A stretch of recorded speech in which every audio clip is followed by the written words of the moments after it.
Good evening, fans, West Branch football fans. The Bearcast is on the air.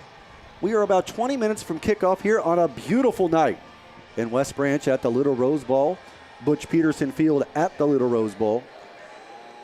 And we talked about this with you're going to hear an interview with Senior Captain Finn McCullough and Head Coach Matt Hughes here in about 3 minutes. I talked about this with both of the guys, about how all the games matter.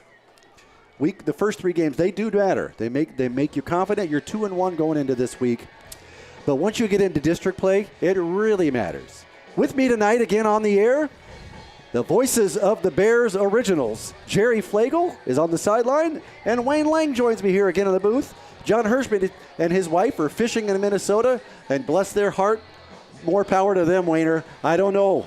If the weather's like this, I might want to go fishing. I don't know. I said tonight on the way in, I was thinking about it, and I'm almost feeling a little inadequate here, having me back after the job that John and Randy did last week. They do, you always do a great job, but I listened and got to watch the game, and those two know their X's and O's, and they add a lot to this broadcast. They do. But I just want to make sure they understand that that's appreciated. But I will tell you one other thing, and we'll move on real quickly to Jerry, is my brother listens in Kansas City. And the first week when I had you guys on the air with us, when we had, I'm not going to say me, he said, and I quote, "It was good to hear Jerry's voice again because he hadn't heard it since we were kids." So he said, this is great for the nostalgic fans, but the fans of the Bears that have been with us for a lot of years to hear Wayne's voice and Jerry, your voice. Well, you get the best seat. You get to be along the sidelines again tonight.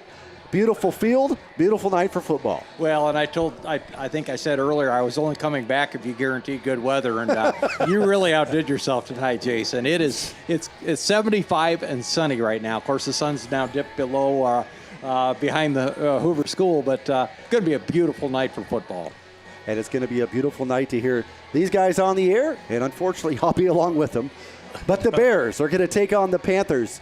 West Branch 2-1, coming off a 56-7 victory last week here at the Little Rose Bowl over Comanche. Monticello 0-3. But don't let that fool you. They have played Mount Vernon, Cascade, and Dyersville-Beckman. 3 teams. Mount Vernon was ranked number 1 when they played them. Dyersville-Beckman is undefeated. We know what you two specifically were with me last year. We know what they did to West Branch and what they can do to a team to wear them down. Exactly. So before we'll get into a little bit more in-depth to the game. We're going to take you those aforementioned interviews with Senior Captain Finn McCullough, Head Coach Matt Hughes, in 3, 2, 1. Week 4 of the football season is upon us.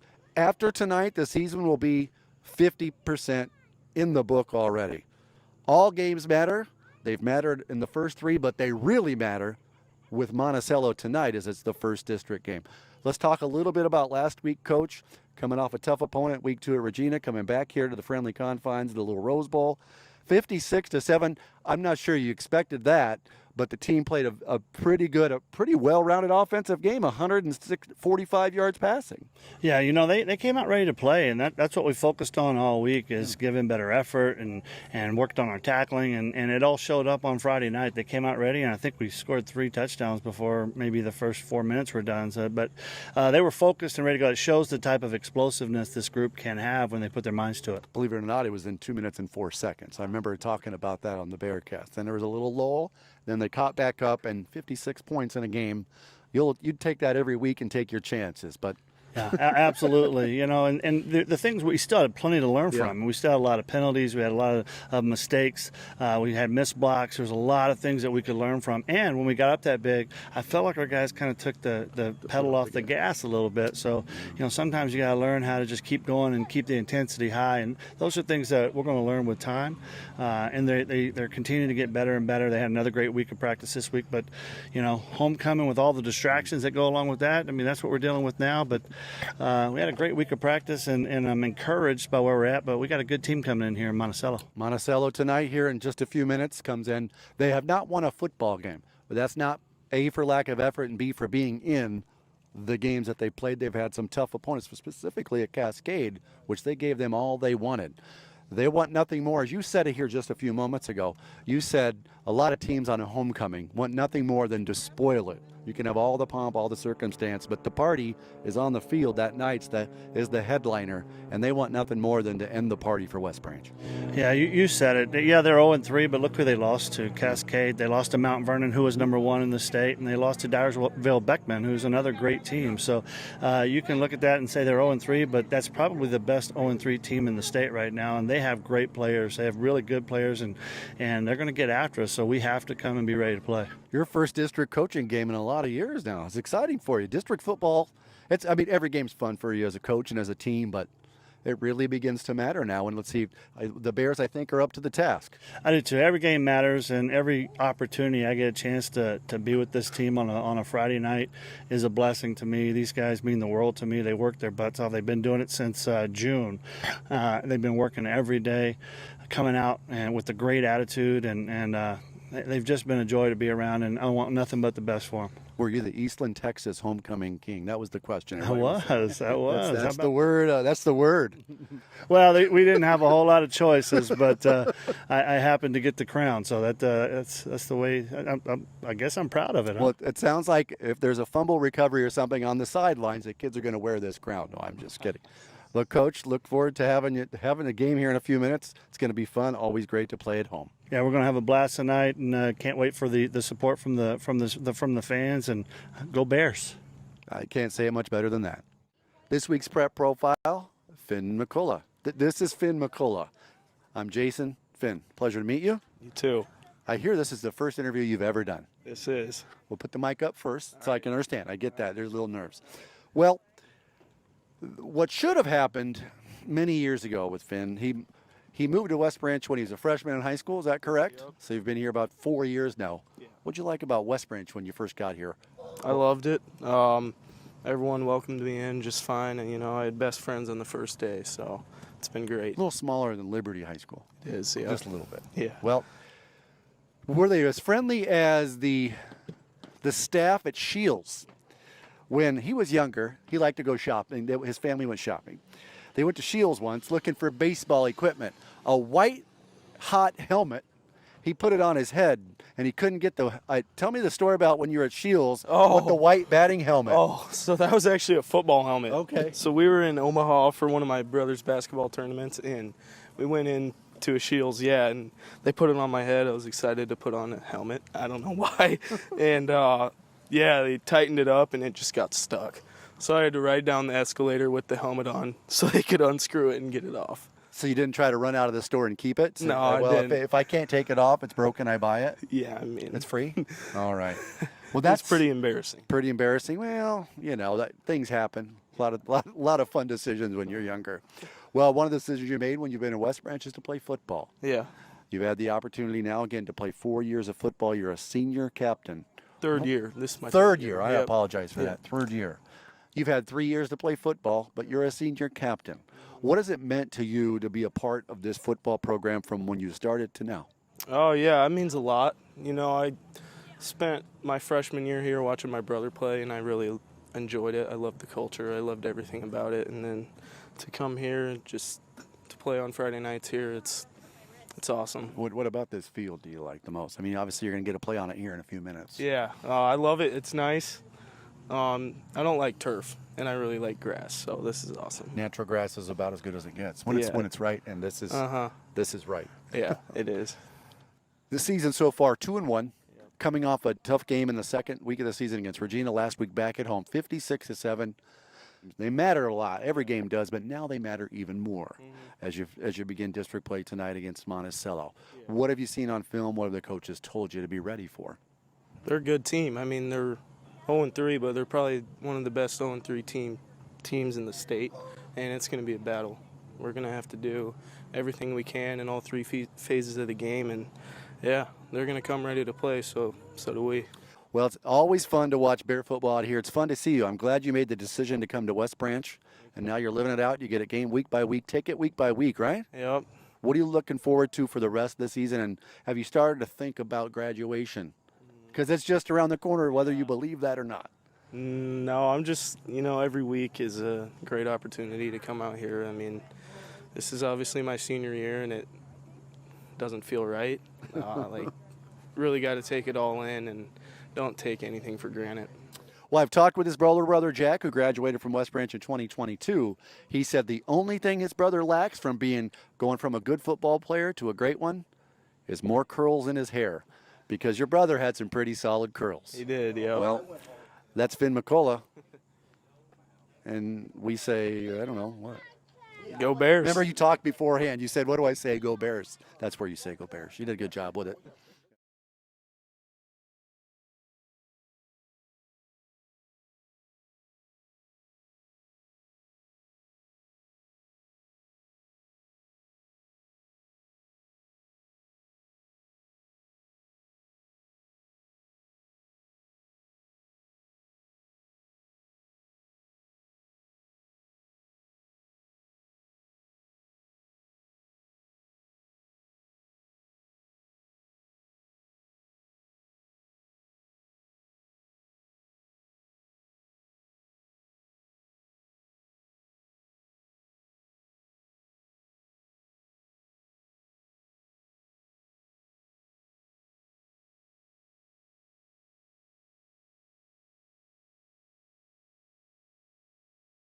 Boy Scout Troop 156.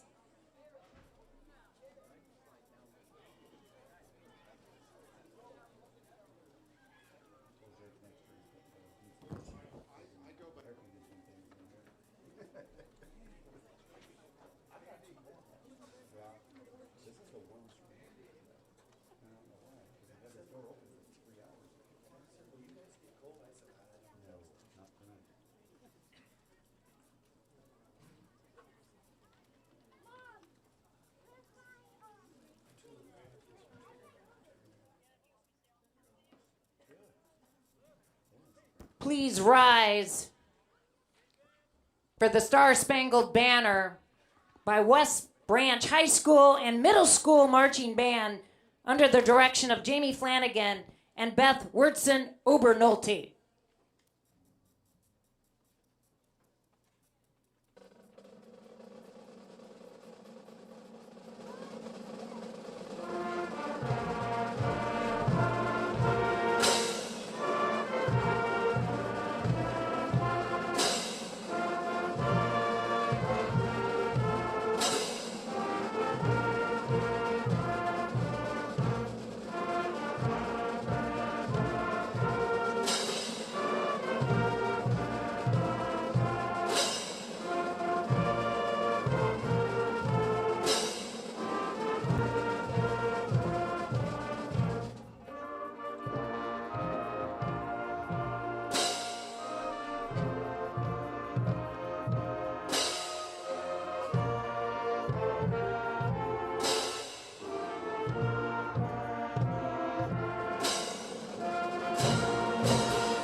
Beautiful rendition of the national anthem by the West Branch High School and Junior High Combined Band. That's a great tradition. They always do that for Homecoming Week.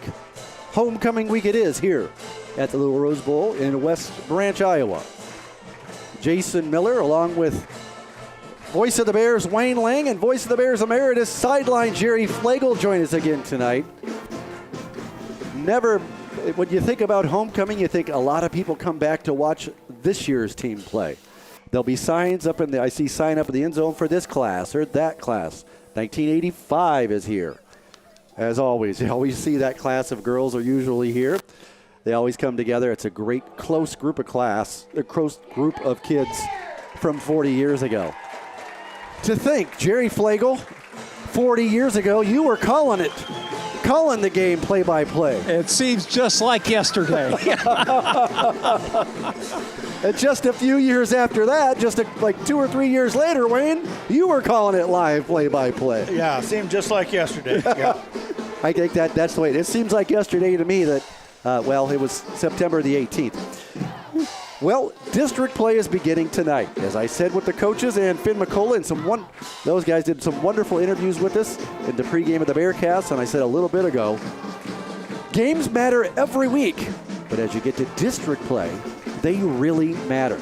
Because right now, this week, you don't lose your place in the pecking order for the playoffs, but you sure can, with a win, feel a little bit better about your prospects of getting there through week 4, halfway through the season after this week.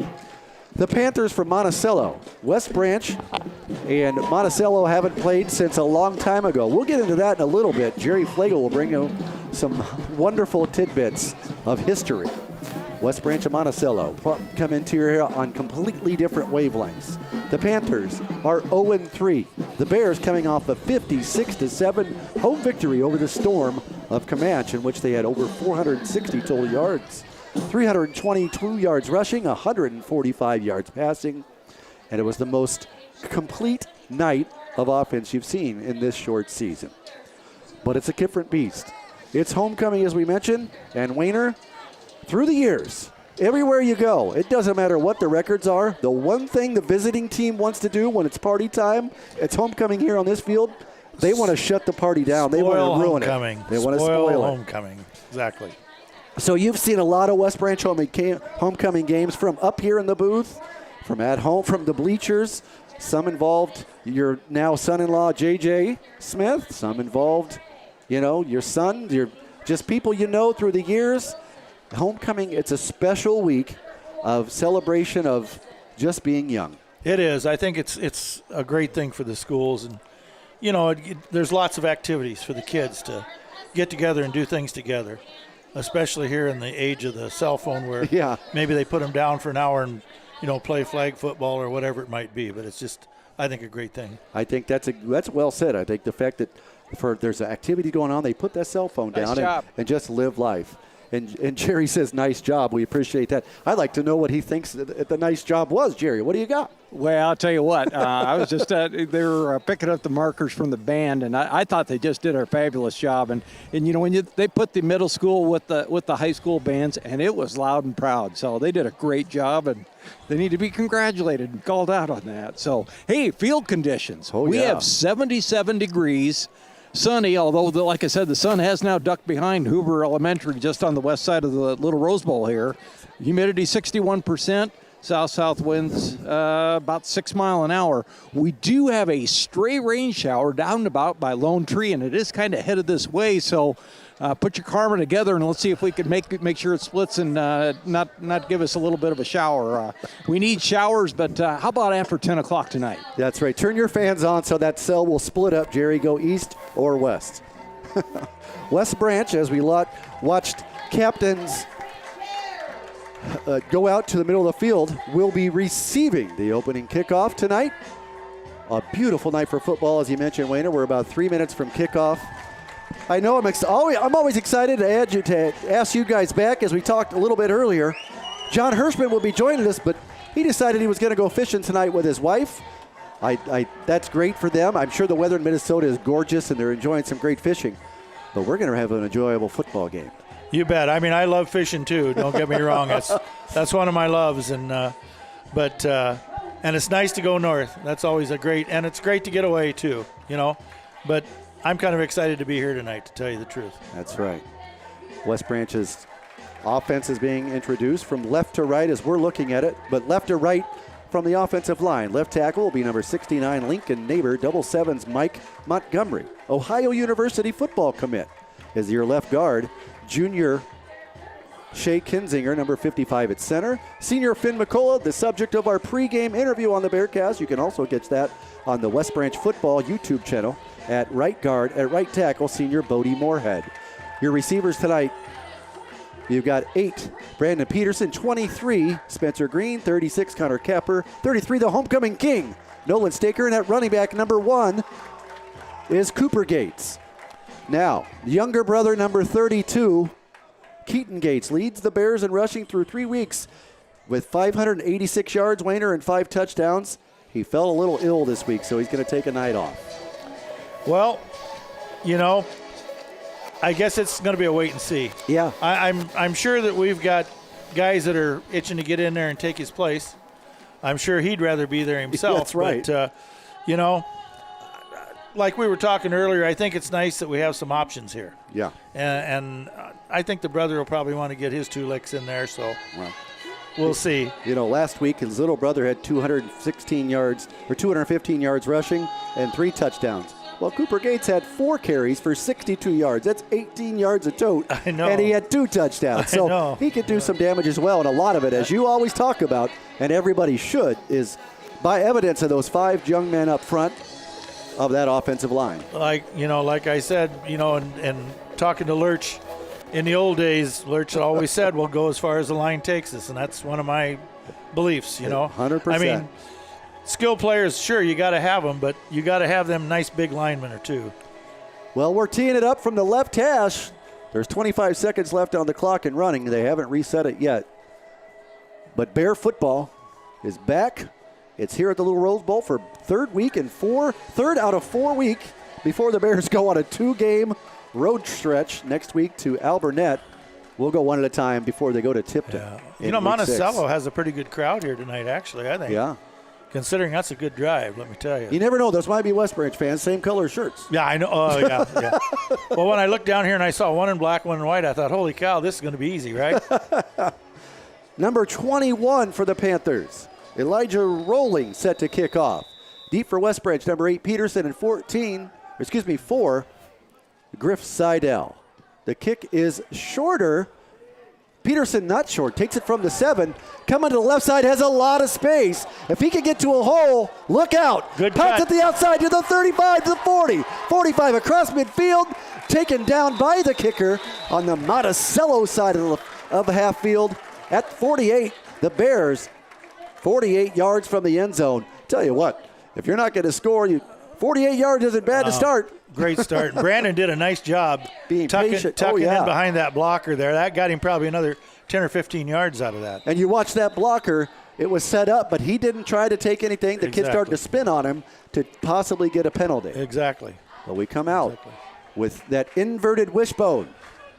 Number 1 behind as your tailback is Cooper Gates, Spencer Green, and Cap. Fumble on the play.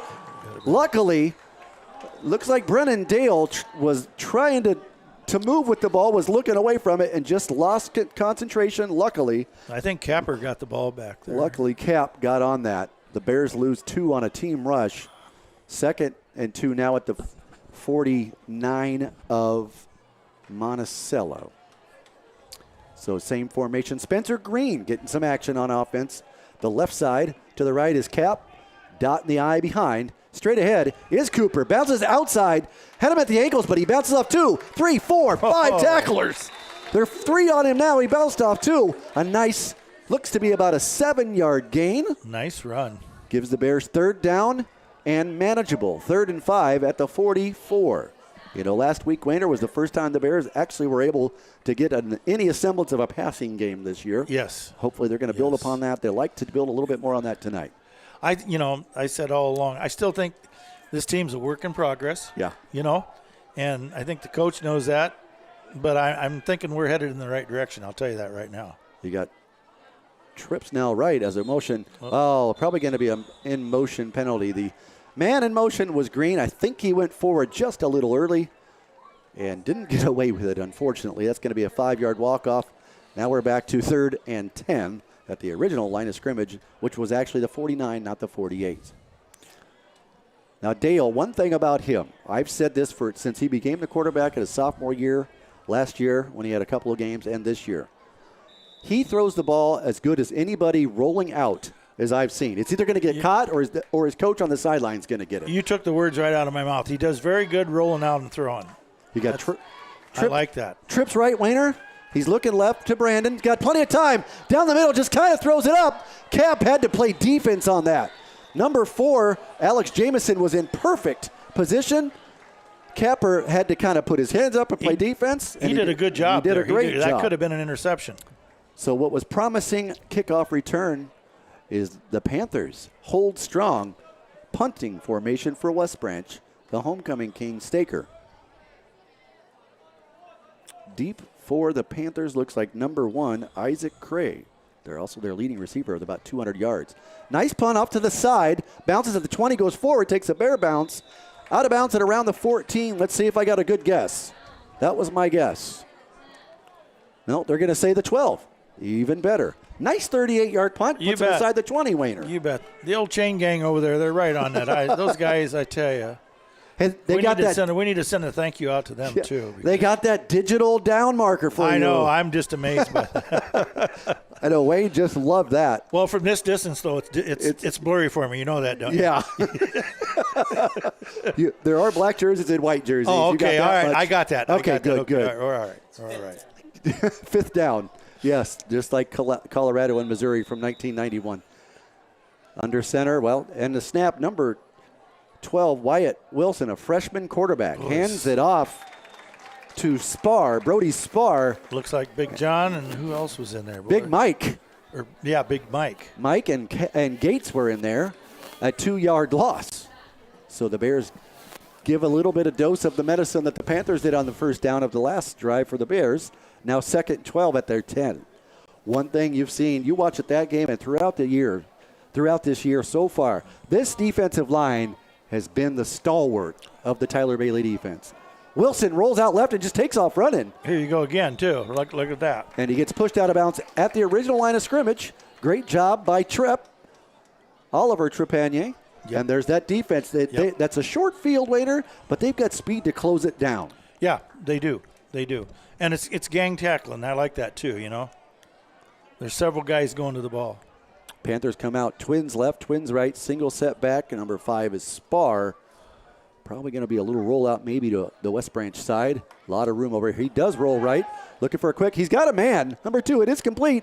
Knocked out of bounds at about the 18. It's going to be close. Complete to Conley Schaff. Number 2, that's a pickup of about 6 yards, a completion. But it's going to bring up 4th and 10. Bears defense holds. As of right now, they're punting. You know what Coach Peter's going to be saying? Yeah. Watch for the fake. Watch the fake. Always going to be a fake. Number 21's the punter, setting up Elijah Rolling, setting up from his 5-yard line.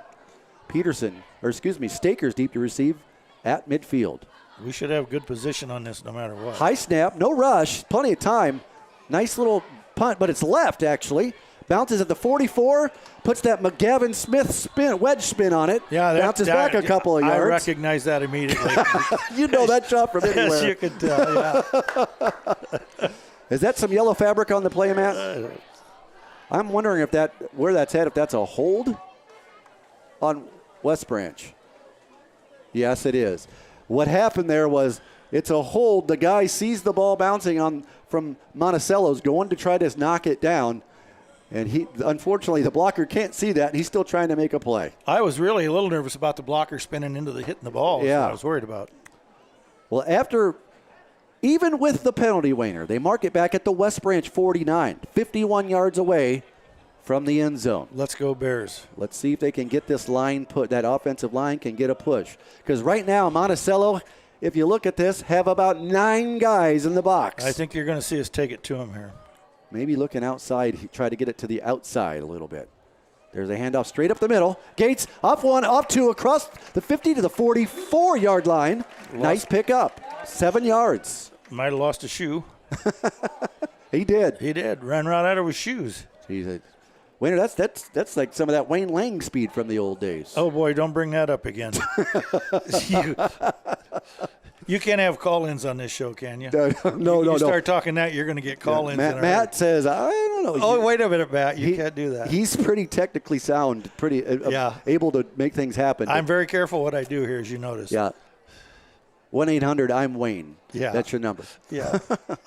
After that run, and the shoe is back on. Bears got a hustle here, just under 10 seconds. He gets it back on. The officials didn't help him out at that. 5, 2nd and 3 from the 44. Quick motion. Just get it off. Quick pitch out here to the Bears side. Got room. He's got room. Gates, nice block by Peterson. and he spins out, still going, almost breaks out of it across the 30 to the 20. Where are they going to mark him down at the 28 or 7? Looks like the 27, a gain of 17, and give the Bears 1st and 10. You betcha. He and his brother both have low center of gravity. The first guy's not bringing them down. I'm going to tell you, if this keeps up like this, I want to be at the breakfast table tomorrow morning. Folks, they don't call him the funniest color man in the business for nothing. It's like that in Major League. He's not the best color man in the business for nothing. 1st and 10 for the Bears at the Monticello 27. Single, double wing left or right. Now in motion, double wing to the right. Might have gone early again. Gates gets it, bounces off the first tackle. This time 2 or 3 guys bring him down after a gain of about 2. Spencer Green is in motion there, sliding. Needs to wait for movement because he looked like he may have got a little early again. I just think that's playing experience that we're seeing here. You know what I mean? Jerry, you were kind of right on that. Am I seeing that wrong? Kind of looks like we got to be a little bit more less sound on that. Well, yeah, I would say so on there. I mean, it's kind of like I call working the kinks out and getting back into a rhythm here. So that last run by Cooper Gates was outstanding. It was right down in front of me, and Cooper kept that low center of gravity, head down, and picked up that extra yardage. Speaking of low center of gravity, he's blocking this time for his quarterback. Just follows him up. Looks to have gained about 2, maybe 1. Short 2 to about the 23. 3rd and 6 for the Bears. Obviously, they're in the strong leg of Reese Ginrich.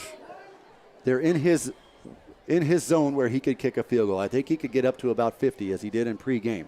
But, of course, you'd rather try to get 6 on the board rather than 3.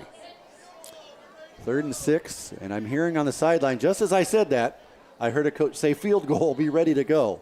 Let's hope that's not the needed case. You got trips right, single setback to the hip on the right of Dale. Looking left for Peterson. Look across the middle. He's got a receiver. Nice it's Capper. play. Right at the line of scrimmage. The game gets forward. Taken down by 2 guys. Not before he's across the 15. And a 1st and 10. West Branch. Red zone. Nice throw. Beautiful nice throw. Right on the money. And what was he doing when he threw it, Wayne? Yep. Rolling to his right. A little bit. That's all it takes. Yeah, I tell you, Brennan Dale had time to pass, and the quick outs are wide open on that. Over here, Brandon Peterson lined up. He could have got 6-7 yards easy before anybody would have touched him. 6-7 right there. You know, when he's rolling like that, too, he creates all sorts of issues. Jerry, you better be ready to be on the call here in a second. If they try to roll here, there might be a slant and move. But no, instead of that, they go right up the middle to Gates. Bounces off 2, 3. I know he bounced off all these guys, even though he's only going to get 1 yard. That was individual effort. It's just funny to watch. It's like I know there's just people bouncing around in there it's like a pinball. crazy. Second, and actually they're going to say no gain recorded. So it's still at the 14. When you've got a weapon like Brandon Peterson, as Jerry mentioned right down there, said he was open as well, kind of off the cut. The fastest man in Class 2A. State champion, we mentioned it before. Coming right back over to you, to the sideline of the West Branch. Left to right, you got Peterson, Cap, Green on the left. Handoff rolling out to the right. He's looking in the corner for the man aforementioned. Had him wide open, just overthrew him. Had him right open. I called the play, Jerry. It was almost there for you. Well, you did. You go to practice every day, though. So, but no, that was the play, and Brendan Dale was throwing it to the corner of the end zone, and Brandon Peters kind of held up just a little bit out running the route. Otherwise, he would have been there. Yeah, I think that was almost like a broken route there for a second. And the thing you can do on that, they might come back to something like that because that defender is going to bite outside, and then they'll just take him maybe on a slant. But here we go again. Well, 3rd and 10. Twins left, twins right. Cooper Gates, the single set off the hip. Dale, straight drop back to pass. Throws it to the corner. He's got a man wide open. Touchdown. We got a flag. But there is a flag. Late flag. It is good. That could be roughing the passer. I think it's a dead ball. Roughing the passer might be the call. Let's wait for it. And then we're going to let Jerry call it. It is roughing the passer. Touchdown. Dale to Cap. Hello, end zone. 14 yards, Jerry. Great, it was a great play. It was in the opposite corner where I was. It was in the northeast corner, but a good route, great pass. Brendan Dale looking pretty sharp tonight. Yeah. And he's got a favorite receiver, Connor Capper. His Uncle Vic is in town tonight. Victor and his wife Jody and their daughter Tegan are here in town. One of the hardest hitters I've ever seen. Yep. You know what I'm going to say when you mention Vic Yep. Capper. He wore a neck roll. Guess who else wears a neck roll? His nephew. Oh, Maybe it's boy. the same neck roll. Oh, You never boy. know. So the penalty will be assessed, I believe, on the kickoff. So the Bears are going to kick off from about the 20-yard line. We'll wait to see. Probably the 45, but we'll wait. Extra point attempt. Gingrich here with 4:59 remaining. Snaps down. The kick, it looks to be maybe left. Just inside. It is good. 7-0 West Branch. They score on their second drive. A nice calculated drive. Started off by a couple of long runs by Gates, and then a couple of passes from Dale to Capper, and you got 6 points. Yeah, I mean, I'm kind of surprised that we threw twice in a row down there. You know what I mean? I thought maybe we'd try to just grind it in, but good job, Bears. And we're watching that replay back right now, that pass. Kemp makes the cut. He had the safety on the spin move. He spins inside, had his back to the receiver, and the ball goes up. Right at that point, Wender, you see the ball go up, and all it's got to do is get there and make it easy for Kemp. And just you like know, that. he had to get that up when he did too, because that other guy was closing Coming pretty in from fast. the out, Yeah. from the cornerback position. But good news for West Branch. As you can see, Mr. Chenander has got it. He's linked back up with the clock on your screen. I haven't had to make much mention of the time because Neo knows what he's doing. The Matrix up here in the press box, Matt Chenander. So the Bears will be kicking off from the Monticello 45. And a little rich, here's a little inside fun story. Kicker Reese Gingrich and I'm out there helping out, catching balls to get back to him to practice his kicks in the pregame. And now his last kickoff he does in practice before he goes in to meet the team in the corner to run to the field with the team. I always put my hands up like it's good, like a field goal sign, and he shakes his head. And he's kicking from where he is right now and makes a field goal 55 yards away off the tee, and it goes halfway up the hill. You talk about his leg, Wayner. That's a 60, 70-yard kick. Yeah, there's no doubt about leg strength here. He's going to go for it. The kick, it's got the distance down the middle, just wide left. Had plenty distance, but no matter what, it's a touchback. The Panthers, that is, if memory serves, Matt, I believe that's 7 in a row. His third kickoff last week was short. He had eight touchbacks last week, and Matt Chenander didn't think he was the player of the game, I tell you. Matt actually did. That Reese's kickoff landed about 2 yards in front of the advertising signs. For those people that are listening, if you're familiar with the Little Rose Bowl, he had plenty of leg on that. On the extra point, he nailed it. It was a line drive through, and it was a big thud. I would not be parking behind the goalpost. You know, glass is supposed to be strong, but what's coming in hot like that? A lot of those are Monticello people. I was looking at license plates. Oh, really? Yeah. Straight. No, he holds it. Quarterback does the zone read, keeps it, and unfortunately for him, but fortunate for Bear fans, Cooper Gates. And he did that with a guy hanging on his back, I might mention. Man, and the shoe is still on. That's even better. Yes, that's better. So his first sack of the night, actually his second 1.5 sacks tonight. Had one on the first drive. Well, it's only a loss of 1, but it doesn't matter. It brings up second, and scoreboard says 12, but it looks to be, they might be right. It's a long 11, short 12. Quarterback drops back. Nothing there. Has to roll left. Comes back to his receiver. Actually, a nice little stick and dive route. Comes in, fades back out. Had his man, just overthrew it. Overthrew that. You can see his arms for a guy that's 5'4", 5'5". He's a freshman in high school. Coach's son, by the way. He's got the acumen and the arm strength. Yeah, he's not very big. I'll tell you that right now. It lists him at 5'6", 145. Yeah, Monticello's had a lot of injuries. Talking with the coaching staff on there. So Wilson is actually the third quarterback that they played this year. Oh, there's a movement. Yep, he gets caught. The fabric is out, and it's going to be illegal procedure on the Panthers. We're going to move that back to 3rd and 16. I know you had a chance to talk with their coach a little bit about how he felt about what's going on with the team through 3 games, Jerry. And what did he have to say? Well, we have an acting coach tonight from Monticello on there.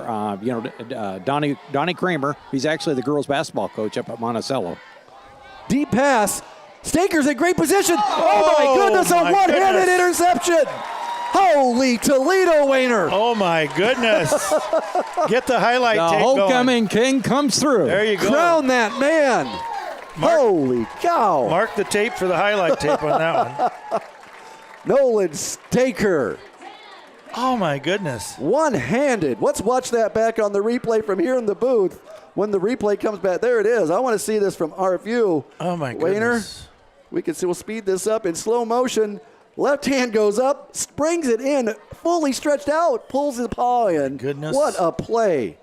He should have been down at about the 45 of West Branch. Just forward motion took him to the other side. Yeah, there. But he gets a nice hand coming off to the sidelines. You just aren't going to see that many times in high school. I'll tell you that right now. Goodness. He is a tremendous athlete. Yes, he is. Track athlete. That's what he's going to do in college. He's going to go run track. He's a really good person, too. That's the best part of it. West Branch has 1st and 10 at their own 45. Trips left. Single set to the right. And Cooper Gates off the left hip of Dale. Oliver Tripp bounces a little bit further left to widen the trips. Maybe a little swing out here, a little to his backs. Unfortunately, Cooper gets off the first block, the second block, still spinning, gets forward. Somehow, he is going to get unbelievably. Oh, what are they going to say here? We got away with a block in the back there. We sure did. Right now. But after all of that, he should have lost about 6 yards. But instead, he gets a 7-yard, actually 8-yard completion to the 47 of Monticello. You know, he has a low center of gravity. And when he starts forward with those legs, I mean, he is something to stop. Now watching this one back again, Wayner. He has it. Guy comes up, blocked right into him. 5 yards behind the line of scrimmage. He bounces off one. Bounces off another one. And another one. Does a spin move. Puts him in the spin cycle. Now he's going to get the ball straight ahead. Now he bounces. Tries to find a hole. Great play off the left side of that defensive line. It looks like number 50 is Riker Hine to hold the Bears to no gain. Now 3rd and 2. First time tonight the Bears have been stopped on a rush for no gain. Yeah, I just... I'm curious to see where we'll go here. This is going to be an interesting call. You know, in the old days, it was either lead draw or waggle. Yeah. Well, right now you've got Trips right. You've got Brandon Peterson. Do we have the tush push in our repertoire or not? Okay. Gates to the left of Dale. Might be just a quarterback design draw, and it is. He bounces it left. He's got room. 45, 40, 35, 30. Can he get past 20, 15, 10, 5? Hello, end zone. Brennan Dale, no flags. No 6 points. Have 42-yard touchdown. He's got some wheels. Yes, sir. He well, does. as your evidence, if you guys were here, was it in 2023 playoff game against Pleasantville? He does a center sneak and takes it 72 yards for a touchdown. Once he breaks away, he shows it. Yeah, he showed really good speed there. Wow.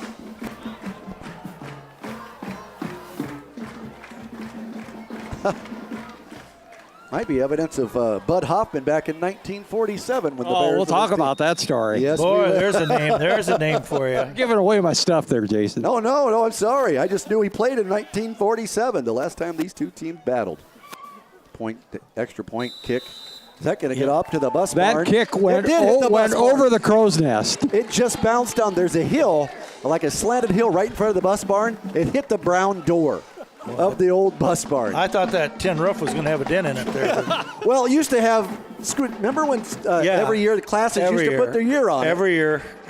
Well, he just put 1 point on the board. It's 14-0 West Branch, as you can see. 2:33 remains in the first quarter. And, wow, beautiful night here. There are clouds, but it's just, there's a lot of blue still there. As you can still see a little light. Here in about a half hour, all you're going to see is the lights of the Little Rose Bowl. Nice crowd as we look down here, Wayner. It's a pretty good crowd on hand. When you when you have to buy your tickets in advance now, like you do, to see that, which is just still blows my mind. Don't say like I do, because I don't. You don't know that. I get it. You just you get in free. You come up here. I say, Julie, you need to order me some tickets. That's just Bless her heart. Nice crowd. Big student section on hand tonight. It's blackout night here on Homecoming Friday in West Branch. Jump around playing. Hopefully it's the clean version.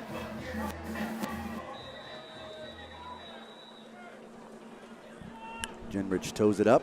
Kick. It is high, and it is goodbye, Mr. Spalding.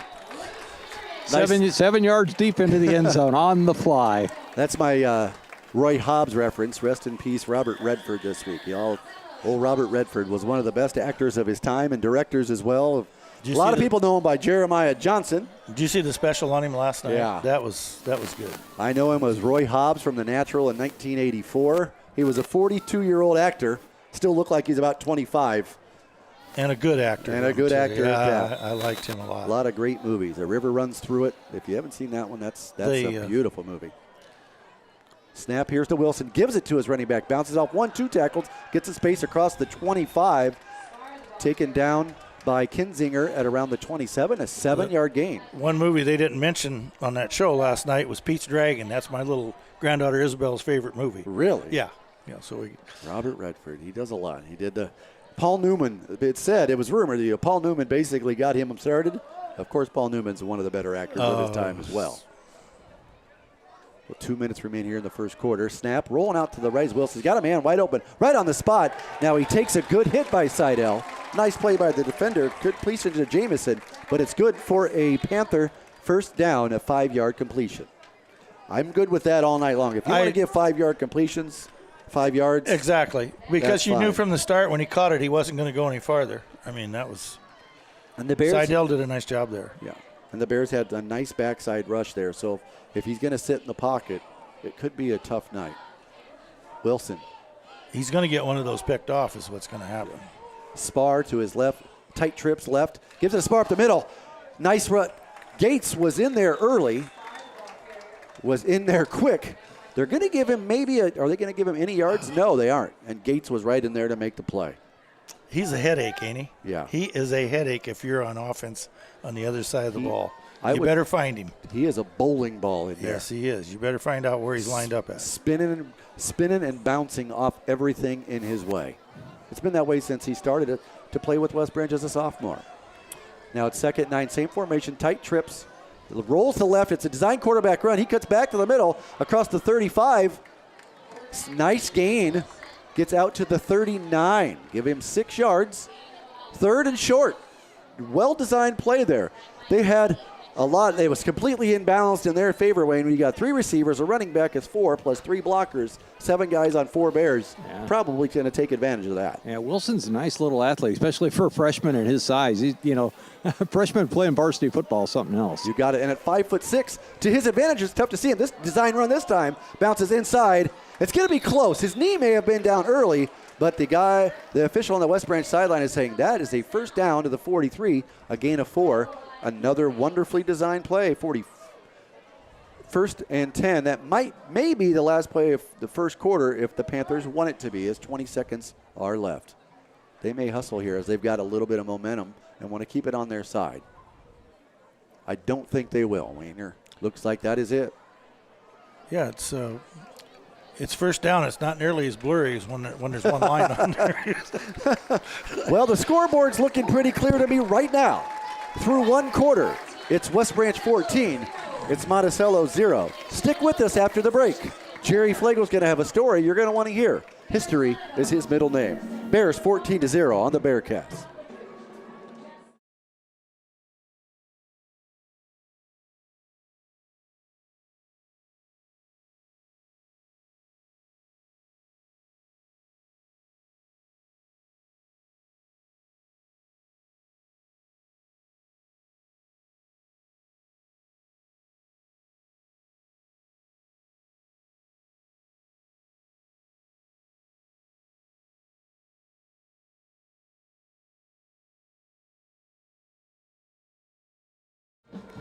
Welcome back to the Bearcast as we're about ready to begin the second quarter. If you look at your screen, in the bottom right-hand corner, there is a new logo on there.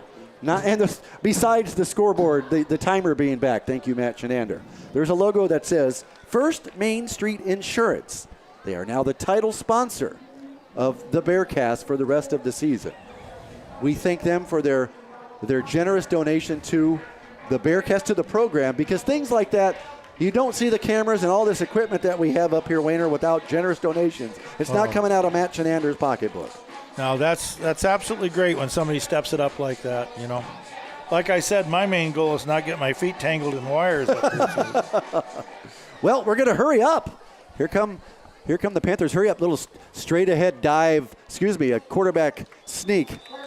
Wasn't fooling West Branch. They were up to the task there. I don't think I'd try that one again. Yeah, give them 1 yard to 45. If they don't hurry up here, Jerry, how about you hurry up? Give us a story. Well, I tell you, Monticello, West Branch, there's been 11 games played. The first one was back on November 27th, 1913. Ooh. And West Branch was on the short end of a 96-0 score. Come on, that can't be right. So that's the bad news. After this play, I'll tell about the good news. A little quick completion outside to number 2, Schaff, giving 3 yards. So we have won 7 out of the 11 games. There was one tie. The last game was played in 1947. So just think about that. That Wayne, aren't you about that old? That was a beautiful year. Wayner was 3 months old. He remembers every bit of it. I know.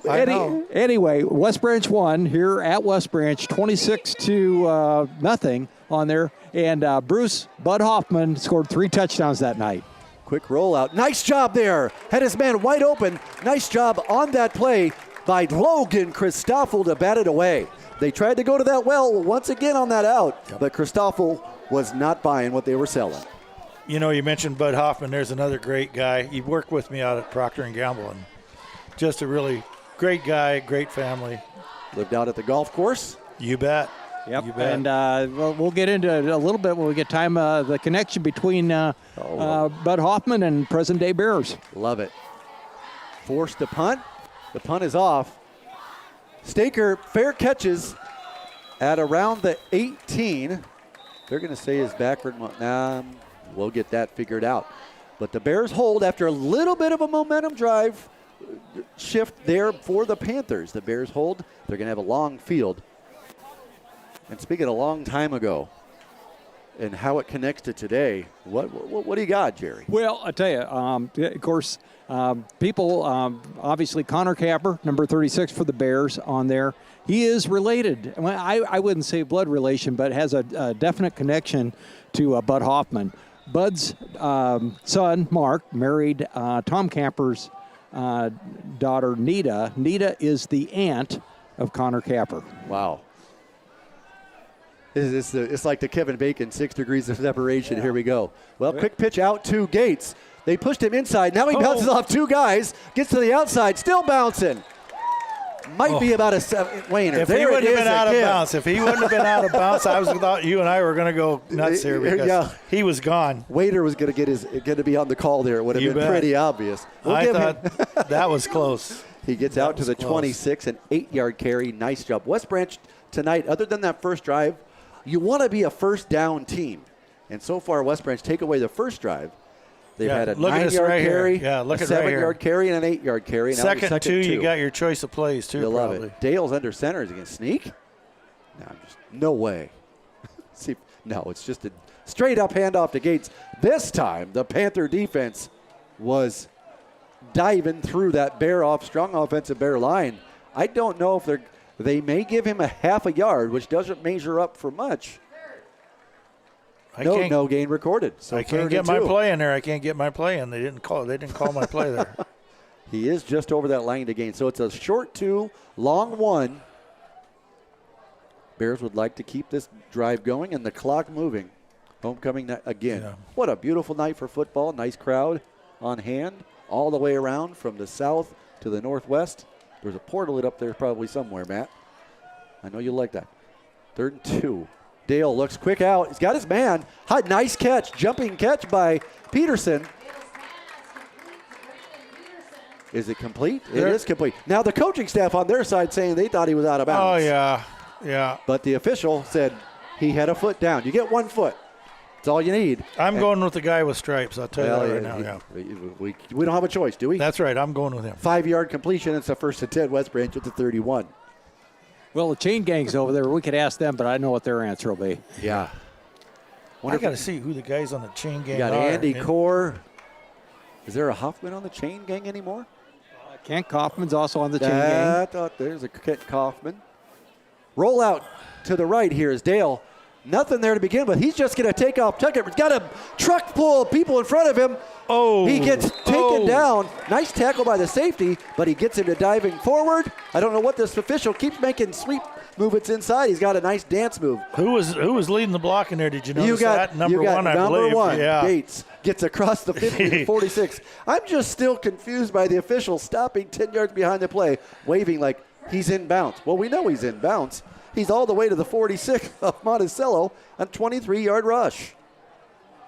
Dale knew what he had. That is one thing you talk about. You bring up Lurch a lot. Bears used to run the rollout, call it the waggle. Lurch's number one rule on that, when you turn, run it. If you got green grass, take it. Take 5 yards every time.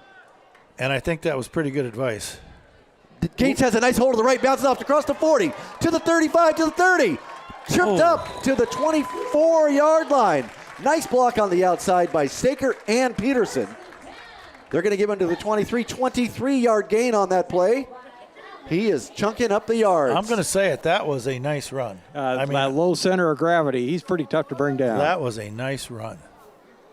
I just got a text. I'm not going to repeat what it said about an Iowa game. I don't want to give that away. We'll worry about that later. Of course, the Hawkeyes are going on right now. Something tells me a Williamsburg kid did something for the Hawks. Well, I used to do audits out in Piscataway. Yeah? Yeah. That wasn't my favorite place to visit. visit. The State University of New Jersey. Handoff straight ahead to Gates. A lot of white jerseys there, and he takes a couple with him. Only a gain of 2. He's probably – that young man is going to need an oxygen take at the end of this game, maybe an ice bath. He's doing a lot of work, but really doing a lot of work are those big guys up front. You've got Neighbor and Montgomery and Kinzinger and Finn McCullough and Bodie Moorhead. Whenever you went to Piscataway, you didn't want a ground floor. I'll tell you that much right now. I finally found out one night when somebody was trying to get into my window, so I thought, don't think I'll be getting ground floor anymore. Wade brought 7 Moline locks with him. Yeah. We'll give Gates 2 on that first carry. It's second and a long 8 from the 21. Trips left. Maddox Rushton singled out to the right. Roll left. He's got Peterson on the break, maybe to the corner, and that's not there. So Dale's going to take what he can get. Good play on the edge there by the Panther defensive back. Holds a Dale had some space, but it closed down. Nice play. Looked by Schaff. Maybe gets to the inside to the 19. I thought good decision by Dale there. Yeah. I didn't think he tried to force it. His first option, he was looking for Peterson in the core of the end zone. They had him bracketed. Yep. Because that's about all. That would have been a dangerous throw. Yeah. So third and we'll say a long 7 from right at the 20. 6:22 and stopped on the clock. Wing left, wing right. Peterson's left. Staker singled out here. He got a lot of space to him. Looking on the slant, like I said earlier, he's got Staker. He's still going. Moving, guys. Taking it with him down inside the 5. That pass on the money. There's that slant we talked about earlier on the slant and go to the corner this time. Yep. I said just before the snap, there's a lot of space. They read that, and he's got a 6'3" target on the money. After the one-handed catch, he's got to score tonight, don't he? He's got to score. He's got to score. That's 15-yard completion down to the Flegel 5-yard line. Flugie, it's going to be right in your backyard here. I'm down here to get an eagle-eyed view of it. His vision must not be blurry, Wayne. We'll see what happens. Yeah. Gates back in at tailback, straight ahead, double wing left, wing right. Bounces right. Nothing is there this time other than about 6 white shirts in his way. Stood him straight up. No gain. Good job by the Panthers. One of their guys hit him so hard his helmet comes off. Nice sportsmanship, guys pulling each other up. Well, Jason, I got to tell you, your admission to all the Bear fans to turn their fans on to get the rain away worked. It is split and has gone just west of town. Hopefully the golf course getting a little rain, but we're dry here at the Little Rose Bowl so far. Joe Winters would be so proud of Jerry right now. I was worried about that Joe Winters forecast from the get-go, I'm telling you. It's Joe Autumn right now. Yeah. Okay. Spencer Green now the tailback. Gates at fullback. There's the hand. No. A little rollout. Oh. Dale's got nothing but space. Hello, end zone. Touchdown Bears. Nice fake. Nice fake. He put the ball up in the air a la Chuck Long to make sure the official knows he's got it. I'm not sure I agree with that, but that's still a good touchdown. Jerry, you look like you were almost going to make the tackle. You were the only one in position. Oh, I was just going to give him a high five as he ran by. You love that play. It's right in your yard. You can describe it better than we can. So what do you think? Over the fence? Well, it could be a goal down there in the yeah. soccer net, I'm predicting. Good kick. That is way downtown, right into the kicker net. Is it over top, Jerry? It went over the soccer net. I don't know what. Nope, it stayed in. It stayed in.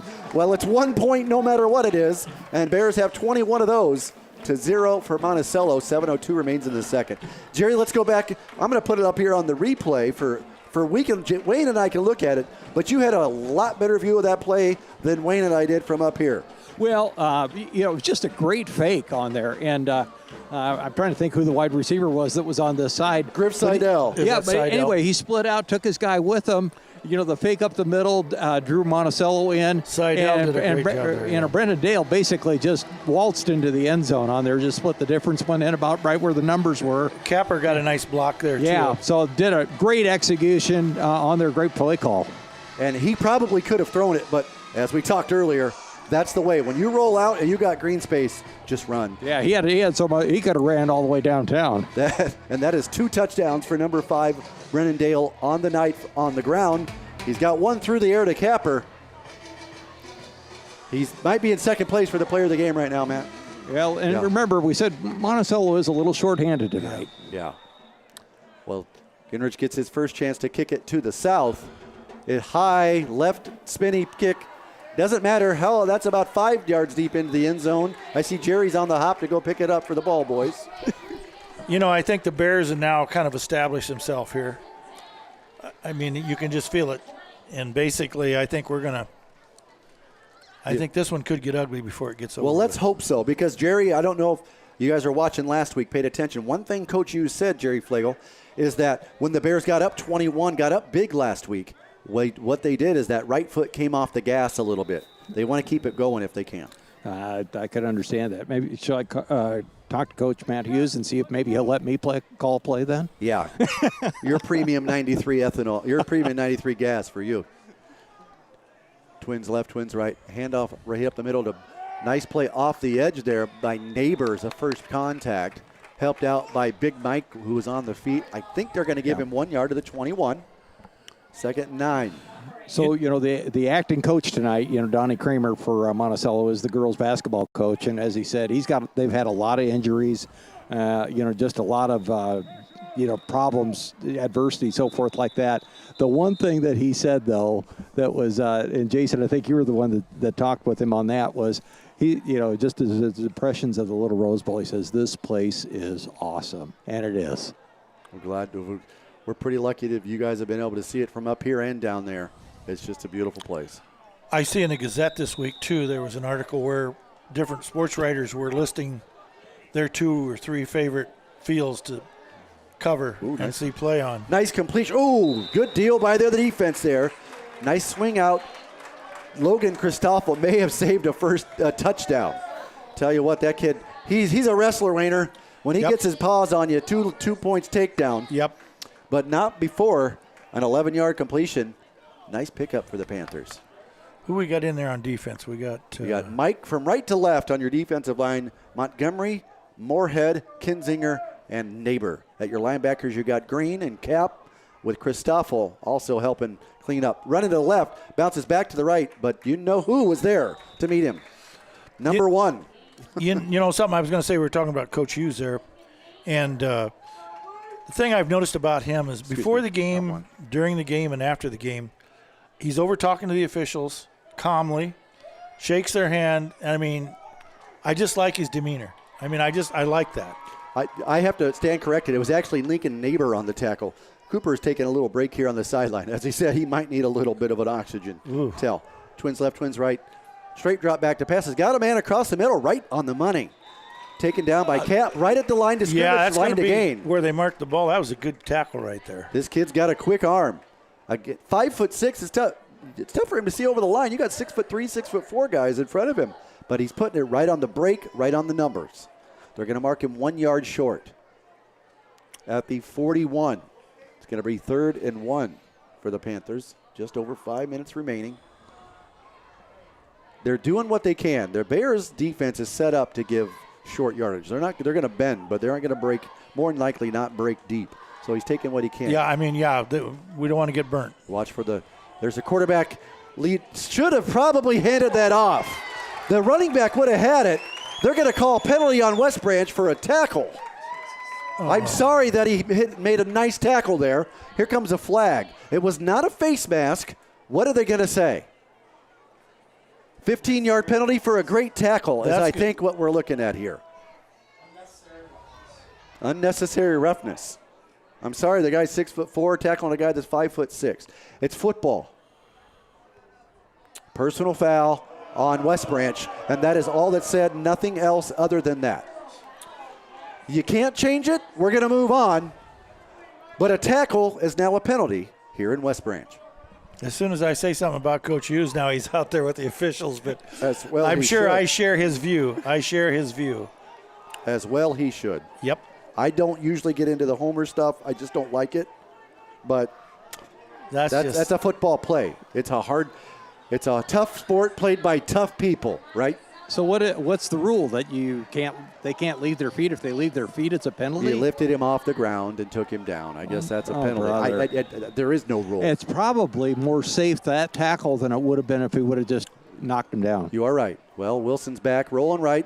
He's got a man deep. Thrown short. That's going to be picked up by Dale. Well, let's see where he's got some lead blockers in front of him. Going to cut back to the middle. The 35, across the 40. Still going. Bounces up, still on his feet. 45, out of bounds at around the 49. Hit out of bounds. That should be a penalty, but it is not. No matter what, West Branch is going to take over 1st and 10. You know what, Jerry and Wayne? There's a little thing called, I guess, is that karma? You get a good tackle. The next play, you get an interception, you get it back. Wilson was under a lot of pressure there. And you could tell when the ball was in the air, it was. He had way too much air under. Yeah, he had way too much air. Looked like. Plus, he had he was double covered to start with. Just getting some quick stats here. Gates is now right at a little over 100 yards. Jiminy Christmas. And that's not big runs. That's just, you know what I'm saying? That's getting after it. The Bears are at the 49-yard line of the Panthers. A lot of time. Drop back to pass. Quick out to Peterson. Good job by the defender. Limits him to, we'll say, I think it's going to be 5 yards. Like they're going to be a 4-yard completion. Gets what he can get. Defender, a nice tackle. Just drives him forward like that's football. Kirk Ferentz, that's football. Give him 4 yards, 2nd and 6 at the 45. Dare we watch that play back, Wayne? I don't know.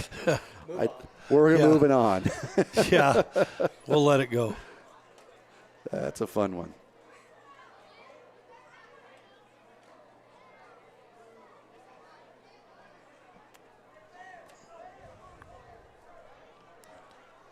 Second and 4. Yeah, Gates about back in 4 there. minutes here.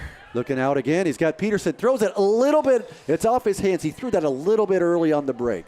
Just before he was even into his step to make the break, the idea was there. He was open. It's going to bring 3rd and 4 from the 45. Now, what we've seen in this situation from plays past in their drives through this game, Wayner, has been they've been trying to overload one side. Dale will roll out. Well, his feet have been going to work tonight. I'm no offensive coordinator by any sense of the means, but I would be surprised if he doesn't roll right here. Well, you look to the right. You've got Trepanier, Cap, and Rushton to the right. And to his right is... And look who he's got in front of him. Right. He's got a man wide open, but blast break. Great break on the ball by Schaff. Thrown maybe a little behind, but Schaff makes a great play. After that momentum the Bears had after an interception. It's broken down by the Panther defense. Good job by them to stand tall. Punting formation. The last time Staker had a punt, he put it inside the 20. 38-yard punt. He's got his man is deep, set up at about the 10-yard line. Bears would certainly take it if he fair catches one there. There's a flag on the play for something. Looks like I don't think it could. Number 4 maybe on West Branch was moving. He's pointing right at 4. Yeah. False start against the Bears. I guess we need 5 more yards. Give Staker a little bit more to pad his punting stats. Matchinander agrees. No more break. Yeah. Coach John Walsh checking in out there. Good to hear from Coach Walsh.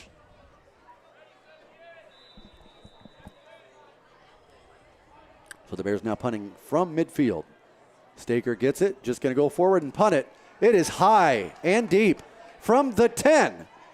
Breaks out, gets past Christoffel. There's a back in the block the back. He's got a lot of room across the 30. Once he got past that line, that young man, number 1, Cray, is faster than a hiccup. Oh, man. Who met him there after he got past the 30, though? Staker? The punter. He went fast past the 30, but he didn't go fast past the 31. He got it to well, they're going to give him the 32. Okay, all right. Well, that's momentum. But momentum. He had a quick stop there on that hit. Nice punt there, down to about the 10, which is a 40-yard punt. Normally he likes to do that rugby punt where he rolls out, but when they got 9 guys on the line ready to rush, you just got to get it away, and he did it well there.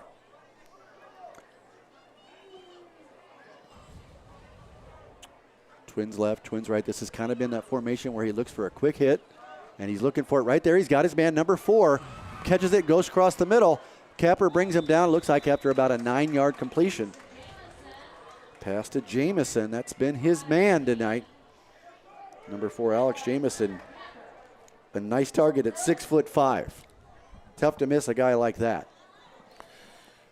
You know, I mean, their freshman quarterback really hasn't done a bad job. I mean, I think he's done a decent job. Their coaching staff has done a great job of putting him in position to make he's plays. Hanging in there. And he's doing it.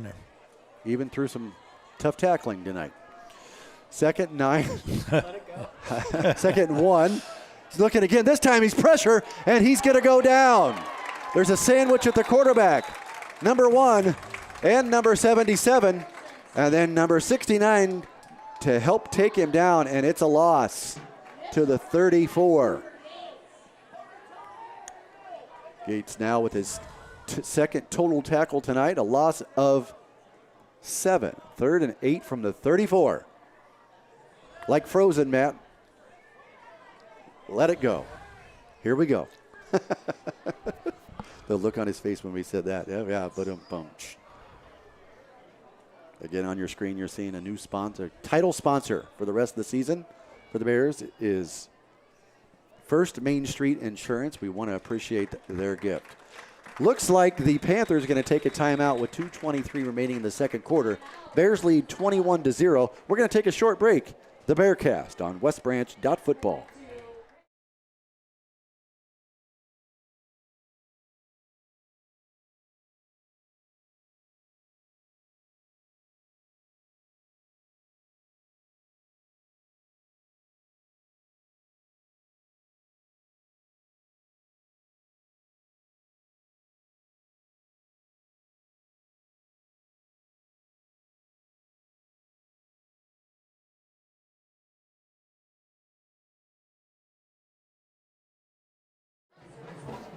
Back live here on the Bearcast.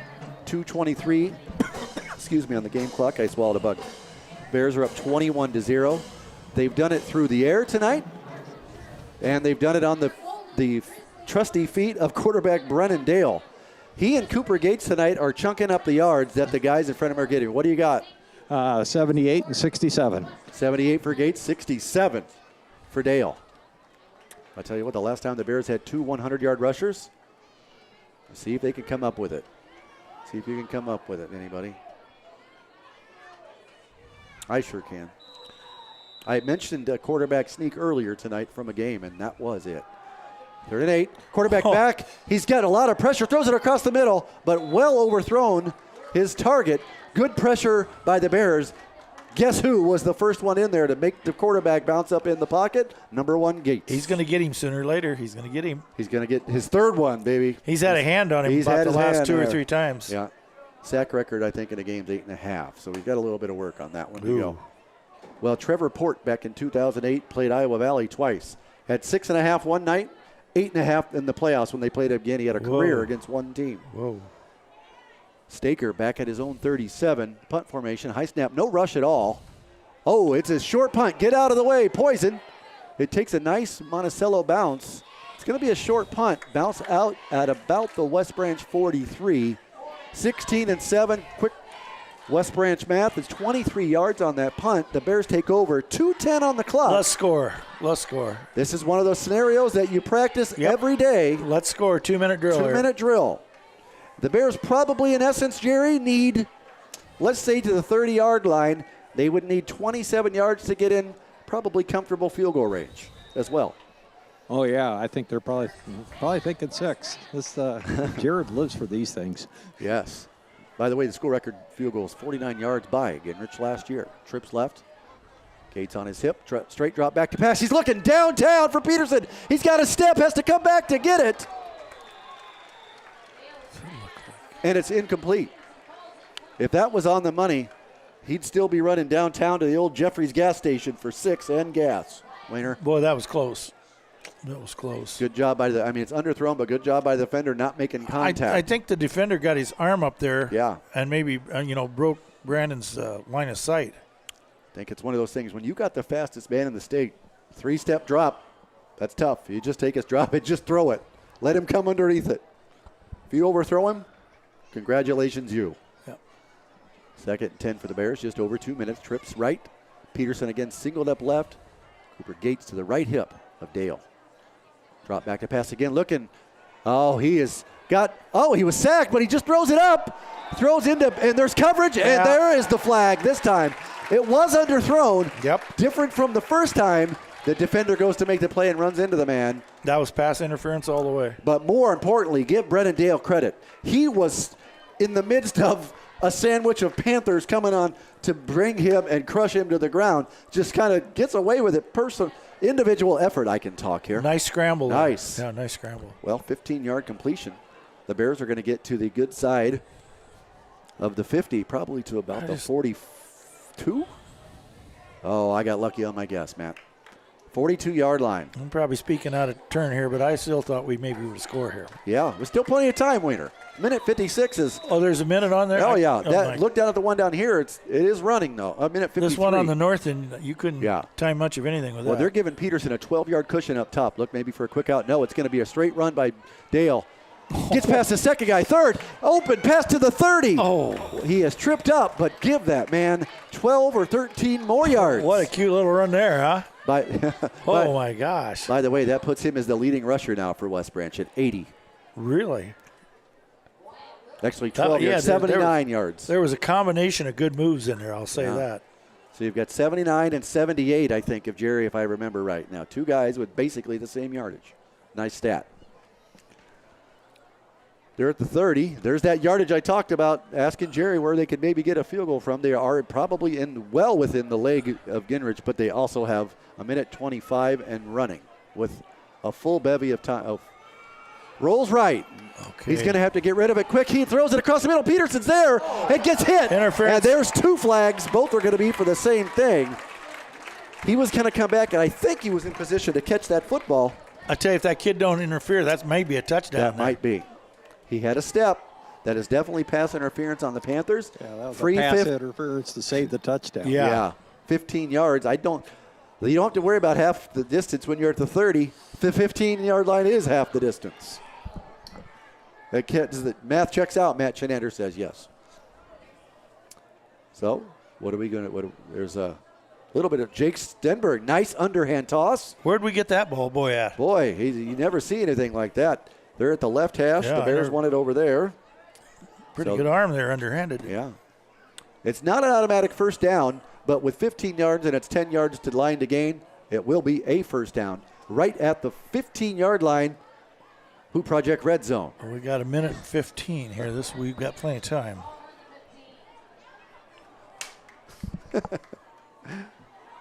Gates coming off to the side. 15 seconds left on the clock. Bears have a full bevy of timeouts, so they're taking their time here. They don't need to rush. Just 8 seconds, 7. Now the rush. Trips right, trips left.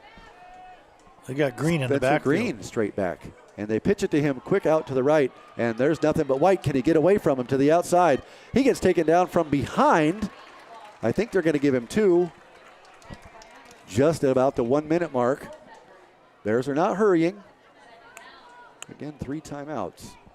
Gain of 2 by Green. Is that his first carry of the night? Might be his first carry as a varsity football player this year. The Bears are 50 seconds off. We're not hurrying, I can say that. But again, they got 3 timeouts. So this play they'll probably get off at around 30 seconds, and from there, you've got time. There's Green in there again. Trips left. Staker alone right. No safety. Now they're bringing a safety over top to try to block off that screen. Now he goes back to the corner to Staker. Up for grabs. Makes the play. He's tightly covered. Waiters got it. I told you. They said you got to get the homecoming king a touchdown. Oh, my goodness, did they. Dale, that back corner pass, it was not on them. It was just underthrown. But the athleticism of Staker, 7 seconds left on the clock. Jerry Flegel, right in your lap. That was a made to order on there. Yeah, and Staker did a great job. I mean, basically it was a screen out, and so the ball was short. He just went up and got it, and they tried to strip it, but he wasn't going to give it up. Now Staker's got to wipe his hands off and concentrate on making the ever important hold. Good snap, good hold. The kick is it's good. It's into the soccer net. Goal 28. Do we get another point added on for that or not? That's what I thought too. It's a free ice cream sandwich for Jerry Flegel at halftime at the concession stand. Wayne Lang's buying. 28-0 West Branch. 25 seconds remain in this half. If you remember right, West Branch received the kickoff. So Monticello will have the choice. Will they pull a Kirk Ferentz of Michigan State 2006 or Illinois 2017 where he said, you know what, we're just going to kick off twice? I doubt it. West Branch will probably be kicking off to begin the second half. We'll get a nice little breakdown for you. Some stats, some comments. Matt, but before that, as we get to halftime, we'll talk about the score a little bit. But Matt Chenander is going to have, for those of you, stick around. The homecoming band performance tonight is going to be a special one, and we're going to have it for you right here on the Bearcast. No interviews. The band tonight is the main event for the Bear halftime. That's a good deal. That's a good deal. Okay, this is what you don't see. You got 5 guys up front, 2 guys. You got 4 guys deep now.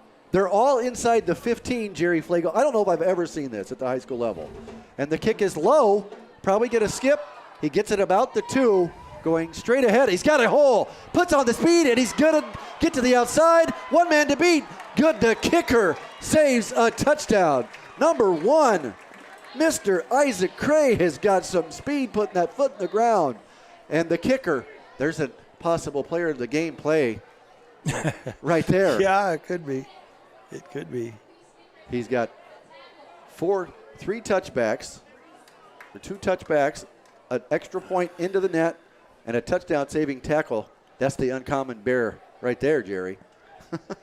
Be careful getting through the cheerleaders and the players in front of us. It's a lot of things to do. A lot of traffic down here. A lot of traffic. All right, they're pass, dropping back to pass, and guess who is in on the sack? Number 1, Cooper Gates. That will probably bring us to halftime. They're not hurrying. Nope. We're going to get a timeout just as soon as I say something. Timeout, Panthers, with 5.8 remaining. That gives him his 3rd sack of the night. That young man is making his presence felt on both sides of the football. Hasn't got into the end zone yet. He's played a heck of a But he's ball played game. a whale of a game. He has, boy.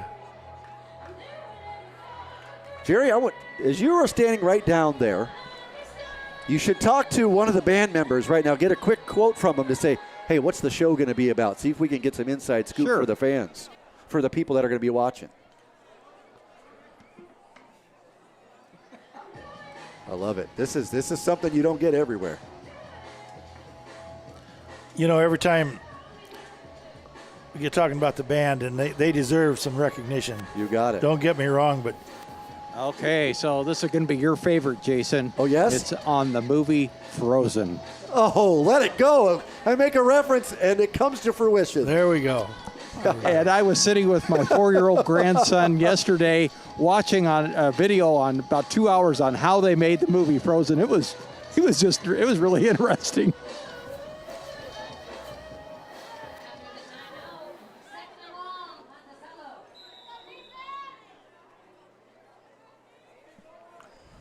Pass, quick out. That's knocked down. Ooh. Almost picked off. Almost pulled the double duty there was Neighbor. Got a big paw on it. He would have been gone if he would have caught that. Yes. If he would have scored on that, Love would have been the open door for 6. It's a Frozen reference, Matt. I know it's, and that was really cheesy, by the way. You're talking way over my head, I can tell you that right now. Yeah.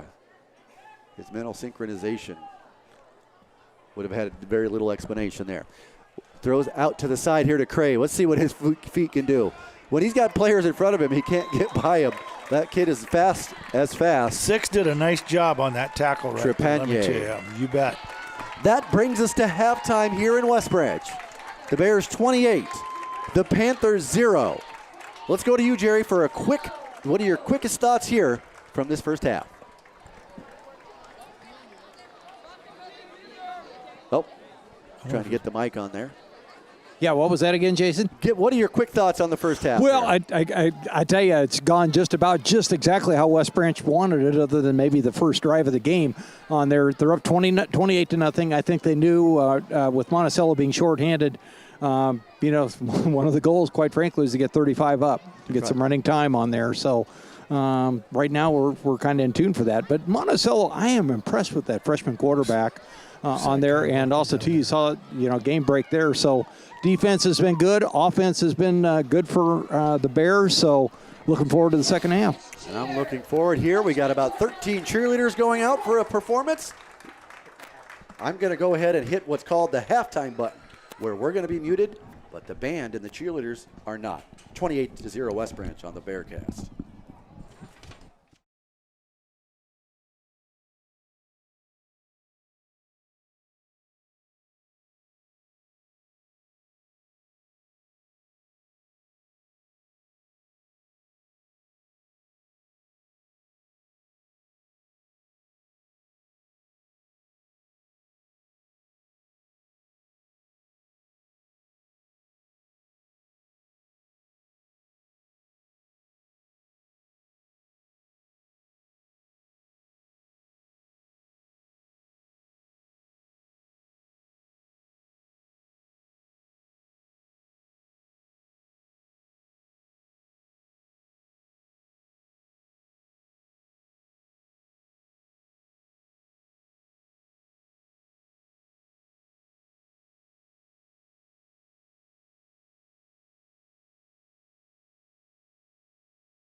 Ladies and gentlemen, please help me welcome to the field the West Branch High School Marching Band.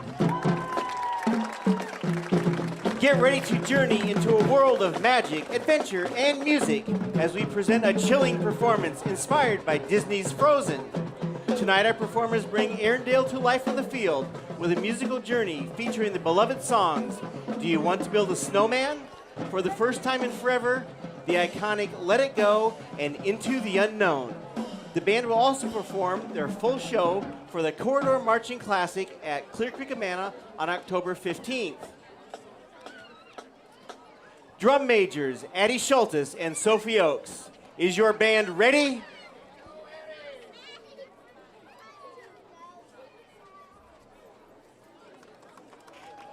Take the field.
Bear fans, get on your feet for the West Branch High School fight song.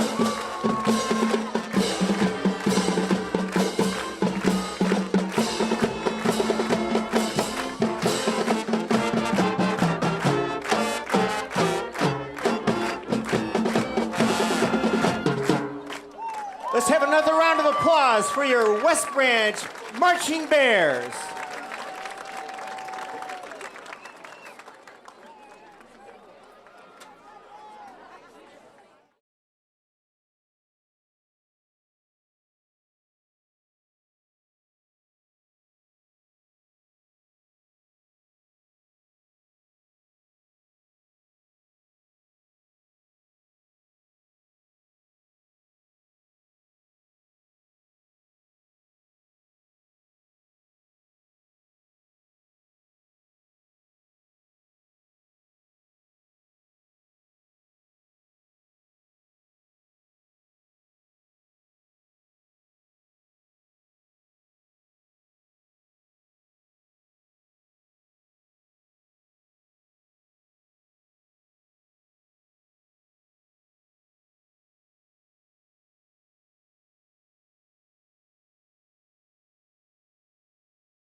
Back live here at halftime at the Bearcast.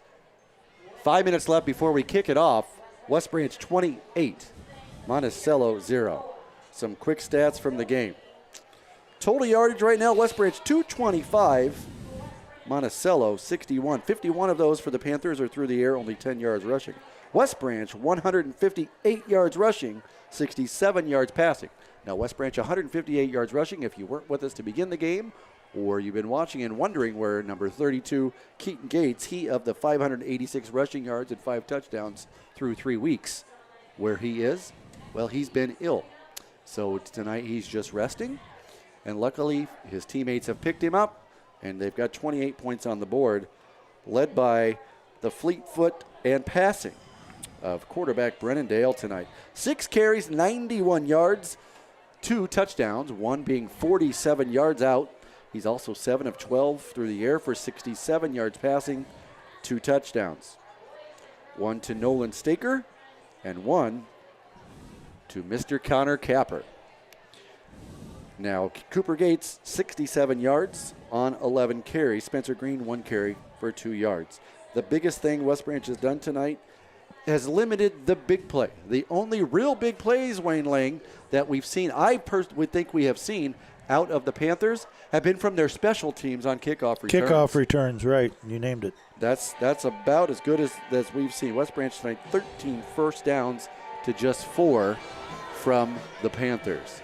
Jerry Flagle's going to be on the sideline here in a minute when assistant coach, offensive coordinator Jared Tiley hits the sideline.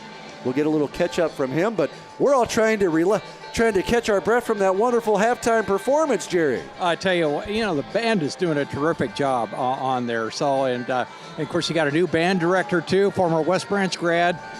Very, very impressive. What was the passing and rushing yardage split for the Bears first half? West Branch passing yardage was 67 passing. And let me pull that back up, and I've got 158 rushing. Okay. So down to you, Jerry. I'm sure Jared's going to be coming your way here shortly. I'm looking to try and find him. He might be out stretching. He feels like he might be able to get some yardages in this second half. Oh, he's right behind you. No, that's Dr. Heitoff. Weird, they're kind of wearing the same clothing tonight. Maybe my eyes. No, he's coming down the steps right now. So for about 25 seconds here, what you've loved to see out of a homecoming game, you want to see a win because it makes homecoming weekend even better, Wayner. We're rocking right along, aren't we? I mean, that's the main thing. And George Thurgood's rocking on the speaker. Oh, in the yeah, he's background. bringing it home. Not just bad to the bone now. He's that, which was from the championship era. That was one of their songs. Yeah. John Hirschman will tell you that's his jam. that launched a whole bunch of head shakers. I can tell you that right now. Okay, I got offensive coordinator Jared Tiley here with us. Jared, first half offense moving the ball right along. Yeah, we did some good things there in the first half. I'd like to run the ball better than what we did, but our passing game made enough plays, and we got those 2 big pass interference penalties that helped us out. But we still need to run the ball a little better, and I'd like to capitalize. Our defense makes a good play and gets a turnover, gives us good field position at midfield. We got to capitalize. So hey, at the end of the first half, about 2 minutes left, and you guys, we said, well, are you going to go for 6 or 3? And I said, oh, they're going to go for 6. And you took it down, and what was really unique is you didn't use the timeout doing it. No, and I wasn't planning on it, to be honest. I felt like we had enough time, and our guys do a good job of hurrying our offense when we need to and getting in good spots. So that's a credit to our guys of getting organized and making plays. Great. So we'll probably I'm going to look for a little bit more rushing attack as you work on that. Yeah, we'll try to get the running game going here in the second half, try to use some clock and find a way to win the football game. All right. Thanks a lot, Coach. Thanks, Jerry. That's West Branch assistant head coach, offense coordinator Jared Tiley.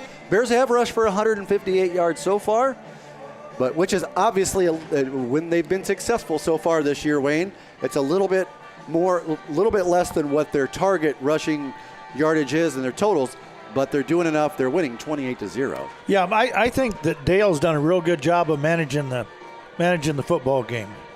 I think he's thrown when he needed to, and I think he's not thrown, rather than throwing into trouble. So, well, we got a little minute here. Actually, got a couple minutes, I think, maybe still, don't we, Matt? We haven't got to the 3 extra yet.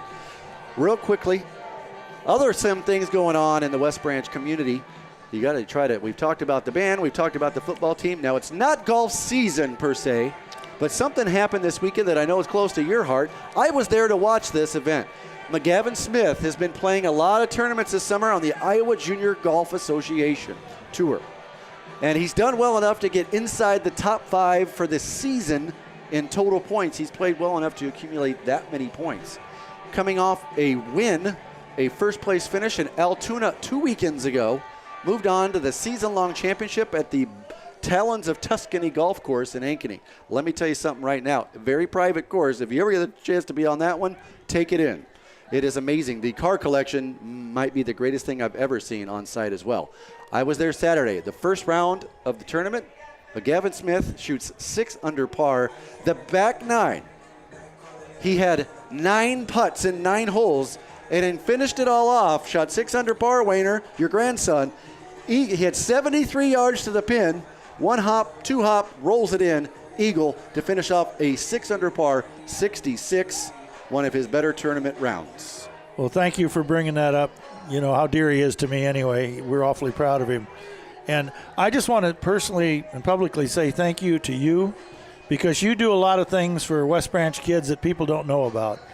And you took a bunch of kids up there with you to watch. Didn't have to do that, but you did. And I think that meant an awful lot to him, and I think it meant a lot to all of us. So I just want to publicly say thank you and keep up the good work. And who knows where this is all going to end, right? You never know.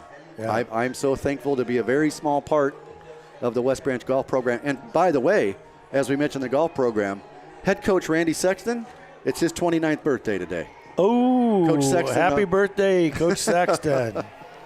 Now, wait a second. That's West Branch math. There. It is West Branch math.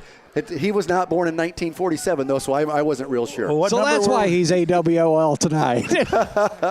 Ginrich's kick about 9 yards deep into the end zone, touchback as we begin the second half. But Barney has been the head coach. This coming season will be year number 30 for Coach Sexton. I've been so lucky to be at his side for 26 years of it. A state championship, some conference championships, a lot of wonderful individual performance, a lot of great kids, and none better than the kids that are playing right now. They're right up there with him, with McGavin and his classmates Sawyer Jeffries and Bryce Anderson, Gavin Oxley. And there'll be a new crop of freshmen and sophomores going to get a chance to play as well. Well, I think what's really great, too, is he gets those young kids out there in the summer with their clinics and so forth like that. And I've had 2 grandsons playing in their tournaments, and he stresses have fun. And it's no wonder that the program's been very, very successful over the years. Randy, is somebody that cares about the kids. I think that's Extremely important. And he's with them every day in the You third bet. grade. You bet. Including Matt Shenander was in his class about 6 years ago. Spar, the opening carry for about 2 yards. Pass back, batted down by Big Mike. That's the one. He had his man, number 4. He's been throwing to Jamison all night. That 6'5" kid was wide open on the spin. A quick hit route, but at 5'6", I've mentioned it. You've got 6'5" Mike. You've got 6'3" Neighbor. And, just putting their big paws in the line. He was nice enough to run all the way to the end zone, get that ball, and bring it back to the official. Did you notice that? Yeah. Well, that brings up 3rd and 8 from their own 22 for the Panthers. Twins right, twins left, single back, spawn. Everybody moving at once. Quick pass out to the right across the 25. He is going to be very close. He probably has the first down. They're going to say, we'll wait and see. It's very close, and it's a first down. This official out here, very, very colorful on the sideline. Might have to interview him, Jerry Flegel. I wouldn't quite call it that, but that's a good way of putting it. Right at the 30, 8 yards completion. 1st and 10 Panthers. We won't ask Wayne what he really would call that. No. It's a first down, Wayne. That's what it's called. They're doing a good job. Yeah. They're doing a good job. Twins left, single set right, Spar on his right hip. Handoff, quick hit up the middle is Spar. Just like on first down of the last drive, first down of this drive is met up the middle. Green was in on that, and 56 was. Jericho Hobbs. There we go. Right there, plugging up the middle. Giving break to Kinzinger, getting a little break up the middle. 1 short yard at the 31. Twins left, twins right. Running back on the left hip. Will he roll left or flip out to the left? No, looking quick hit out here to the West Branch sideline. Nice catch by Queso Cheese out here on the sidelines. Coach, you can't throw it at his island. He's going to bring it down. But as an incompletion as it serves, 3rd and 9 at the 31. Green jumped when that ball was thrown. And if he had been a little bit farther over to the side, I was thinking, that might have been quite a play. So twins left, twins right. Quarterback straight drop back. There's a quick hit out to the left. Kits into the middle. Can the Bears get him short? Yes, they do. Who's the tackle there? Capper was on a tackle, but looks like he's about 2 yards short. A yard and a half, 2 yards. What's neat about that is Trepanier missed him, bounced right back up, and came back and was on the tackle on the end of that play. Good hustle play. Good hustle from Trepanier. So 4th and 2 at the 38. They are set up to punt, but this is definitely one of those where you really want to watch out. You never know in this situation. Stay true to it. Peterson. Dale is back. Short punt, bouncing all over. He's going to pick it up, and he's going to go down at the 25. A bad snap turns into a good result for West Branch. They're going to have a short field. Well, Montgomery was in there, and I thought to myself as he was getting there, he's not going to kick it over him. That's for sure. And who else was in there, Matt? My favorite name to say, Logan Christoffel. There we go. Ball at the 24. Bears 1st and 10. Only that far away from the end zone. So Dale was back deep. Dale was back to receive the punt. That's rather interesting. Athlete. Don't see your quarterback back there. I was just going to say, but he's also the years. Quarterback, and that sometimes worries me a little bit. I'm sure Coach Hughes knows what he's doing. Don't worry. You got trips left. Bears have to hurry. 5 seconds left on the clock. Gates, the single set motion man, is Green. Hurry up, Bears. They get it off. Hand up the middle, past the first line. Bounces now out to the left. 20, 15. Hello, corner of the end zone. Score. No flags. Touchdown, Bears. Gates, we talked about it at halftime. Yep. 11 carries, 67 yards. No touchdowns yet. But this time, Jerry Flegel, you weren't quite down to that corner yet, but you had a good view of it. I'm standing right here on the line of scrimmage, so or maybe 5 yards downfield. But anyway, he did a great job reading his blocks. Basically ran in untouched. Bounced to the middle, then saw it outside Green, and he took it. All important extra point. Good snap, good hold. The kick looks to be good. Has just landed in Cedar Valley in Wayne's backyard. Oh, my God. 35-0. Your score, 9:53 remains in the third quarter. This behooves me to let you know. At this point, you're going to see that little clock on the First Main Street Insurance sponsored scoreboard and Bearcast. You're going to see a little clock there. It says 9:53 on your TV screens. And through your airwaves here, that clock is sitting at 9:53. What's going to happen is as soon as this ball is touched by the other team unless there is any sort of an official's timeout, a score, an injury, or a measurement. This clock is going to be running unless Monticello can get this below a 35-point deficit. What about a roughing the passer? Roughing the passer, penalty. Well, if there's don't go back there. Don't go back. No. I wanted to throw that out there. No, he was a running back at that point. He was already past the line of scrimmage. Okay. And then got thrown behind. They're announcing what I just said over the scoreboard, over the PA announcer of the 35-point rule. Look at your clock. It's 8:32 on my watch. A beautiful evening for football. Again, a great crowd. Nice student section on hand. Looks like about 70 or 80 students down there, Wayner. All of them dressed in black because it's blackout night. Really? I mean, that's great to see. They're all standing, yelling, cheering. You gotta love That's the it. way high school sports are supposed to be. There's nothing better than the ebb and flow of emotions in high school sports and from the crowd. It's the greatest thing. I'm telling you, that's what I've always liked about high school sports. It's Ginrich's kick. This time he kind of short pumps it to number 7 at a 40. They're going to give Monticello some great field goal position. I think what Coach Larson wanted him to do was to get it over his head, because as we talked before, Jerry, I remember we talked about that formation where there were 4 guys deep and about 30 yards between. I think the idea was try to kick it down towards you in the green grass. I think you're right. I just didn't get her quite airborne enough. You know, he's used to blowing them away instead of just doing those little pooch kicks. So you're going to have to work with him this week on his pitching wedge. Yeah, he's a left foot. I'm going to try to get that. McGavin may need to cut out here. Yeah, I got weightless plays over it. Pass is complete. You talk about a pooch kick. I remember a few years back we were in a game, and we scored, and they told the kicker, and I can't remember who it is to be honest with you.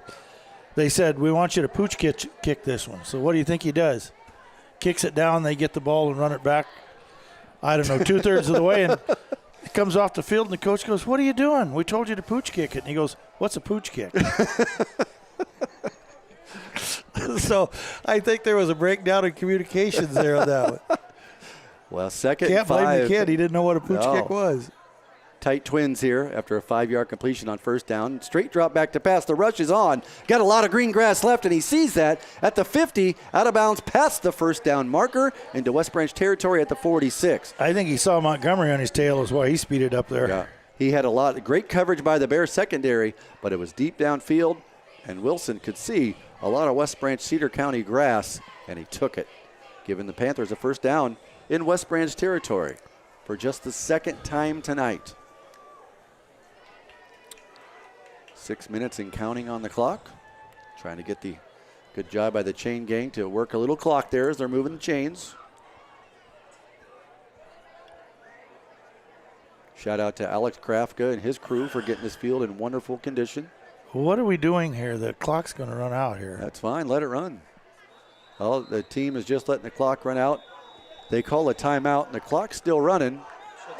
It should be stopped, but it's not. Now it's stopped. Okay, timeout, Panthers. Tell you what we will do. I having some speaking issues this evening. What we're going to do is take about a 20-second break, see if I can get that covered up. 35-0 West Branch, 7:39 remains in the third quarter. The Bearcast on WestBranch.Football.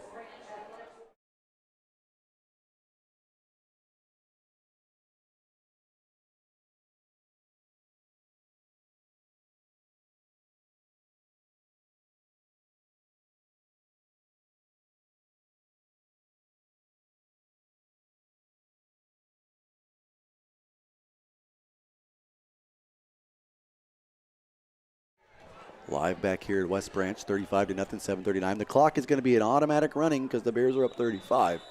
Winter Gloves clock, when we were off the air here, he was talking about another clock management situation, and something tells me you were a very good clock manager in your time, too. At work? Yeah. Yeah. 3:30 couldn't get there quick enough, let me tell you. I clocked out right at time. Right on time. Right on time. Twins left. High snap. Bobbles. Wilson does what he can. Does a great job to get back to the line of scrimmage. Takes some punishment for it. But good job by that young man to make an individual play and get actually 1 yard. We were talking about clock management. We were playing a team that, obviously we were quite a bit better than them at the time. And I don't want to say that in a bad way, but anyway, their coach had decided that if he was going to take as long as he could to get the plays in just to keep from getting 50-pointed at that time. Now, I never quite seen... Wilson rolls right, bounces back to the middle, throws deep, passes man, but it's short. And Seidel takes advantage of it for his third interception on the season, taken down by McElmeal at the 34. Jerry, the funny thing is, I saw you walk on the sideline, giving a high five to a player. You settle in. That pass is coming right at you. What a view. Hey, these guys, I tell you, the positive attitude and vibes from this football team is really impressive. Nice job by Seidel. That is his team-leading third interception on the season. First since week 1 when he had 2 of them here at the Little Rose Bowl. I was going to say, I'll bet you that we picked one off pretty quick, but I can't say that now, can I? Yeah, I mean. It's a little too late. Yeah, okay. Right. You get the benefit of the doubt. All right. Straight drop back to pass. Before he could take a chance at a deep route, Dale taken down deep into the backfield, sacked. I'm kind of surprised at that one. But there again. Ty King on the sack. A loss of 9 on the play. Ooh-wee. But, I mean, if he was going long with the ball, he really didn't have a lot of chance. It wasn't his fault. That was a developing. It was right. Out and up, and it just didn't. He just didn't have enough. Didn't have the time. Didn't have the time to get it off. And there again, rather than throw something that might be intercepted, he made a good decision, I think. 2nd and 19 at the 25. We heard from Coach Tiley at the halftime, said he wanted to establish the run. Something tells me he's got a wing left, a wing, double wing right, and now movement to the right. Gates is going to get a quick pitch to the right. Can he get past? He cuts back to the inside. Oh, my goodness. Come back here. There's a lot of grass. Oh, my goodness. If he can get a block, he could go to the 40, the 50. He's got a lead blocker, his quarterback. Oh, my goodness. Gets past him 20, 15, 10. Hello, end zone. Touchdown Bears. Okay. It's going to be tough for me to not when we get to that point, Matthew. I know we wanted to give it to the kicker. Maybe we could do 2 of them. But Brennan Dale is doing everything tonight. He is the leading blocker. He's got 2 touchdowns rushing, 2 touchdowns receiving, gets his man Gates in the end zone blocking 50 yards downfield, Wayne. How many quarterbacks do this? I don't know, but I can see his brother getting better in a hurry. I can tell you that right now. He's not coughing anymore on the sideline. No, I guarantee you he's not coughing anymore. Wow. That's a highlight. Enters his extra point. Low, off the cross, up the upright. What? Hey, well, it's not everybody's perfect, even our kicker. But we still love him anyway. Tell him he's going to kick that pooch punt here, Wayne. I still love him. Okay. West Branch 41. The Panthers of Monticello 0. 4:40 on the clock. It's stopped because this is one of those. Change of possession is an official's timeout. But it will be running as soon as the other team touches it. Wow. I want to watch this play back, Wayner. We got the pleasure. Unfortunately, Jerry doesn't have this option down there on the sideline, but we got the pleasure of having he had him running right to his lap, but we got the pleasure of a replay. The plays in the motion. He gets the quick pass, and he is stopped. I mean, who gets the blocks over here? Wait till he cuts back. But you see him cutting right there to the right, Wayne. There are 4 white jerseys. Brandon Peterson's out here. Peterson's into the outside, but if you see the outside, is that 69? Neighbor and Big Mike are holding the edge. Oh boy, here he comes. And watch the quarterback sees it on the outside, Dale, and leads the block. He is faster than the running back on this play. He gets an 80-yard. Look at him blocking 40. And 50. He's actually the one that probably lets him make it with that block right there. 60 yards downfield, makes a block, gets off of that tackle at the 25, and takes it the rest. What a play. Kick is this time not going to be returnable, and it hits and does a backspin about 5 yards deep. Touchback. But, man, that is I've seen, tonight, 2 of the better plays, individual plays, and team plays that we've seen all season. That Nolan Staker interception, one-handed earlier, one of the better individual plays. This play right here, great individual effort by Cooper to tuck it down, cut it back to our sideline here, Wayner, right at us. But how many guys are in front of him blocking, and Dale 60 yards downfield? I like that a lot. I'm just going to say that I like that a lot. I like the guys that were blocking there. I mean, you can't draw it up much better than that, really. But Dale coming down and then leading the blocking, I'm going, whoa. Unbelievable. Love it. Well, the Bear defense here back on the field. Handoff right up the middle to number 5. Carries a few Bears with him.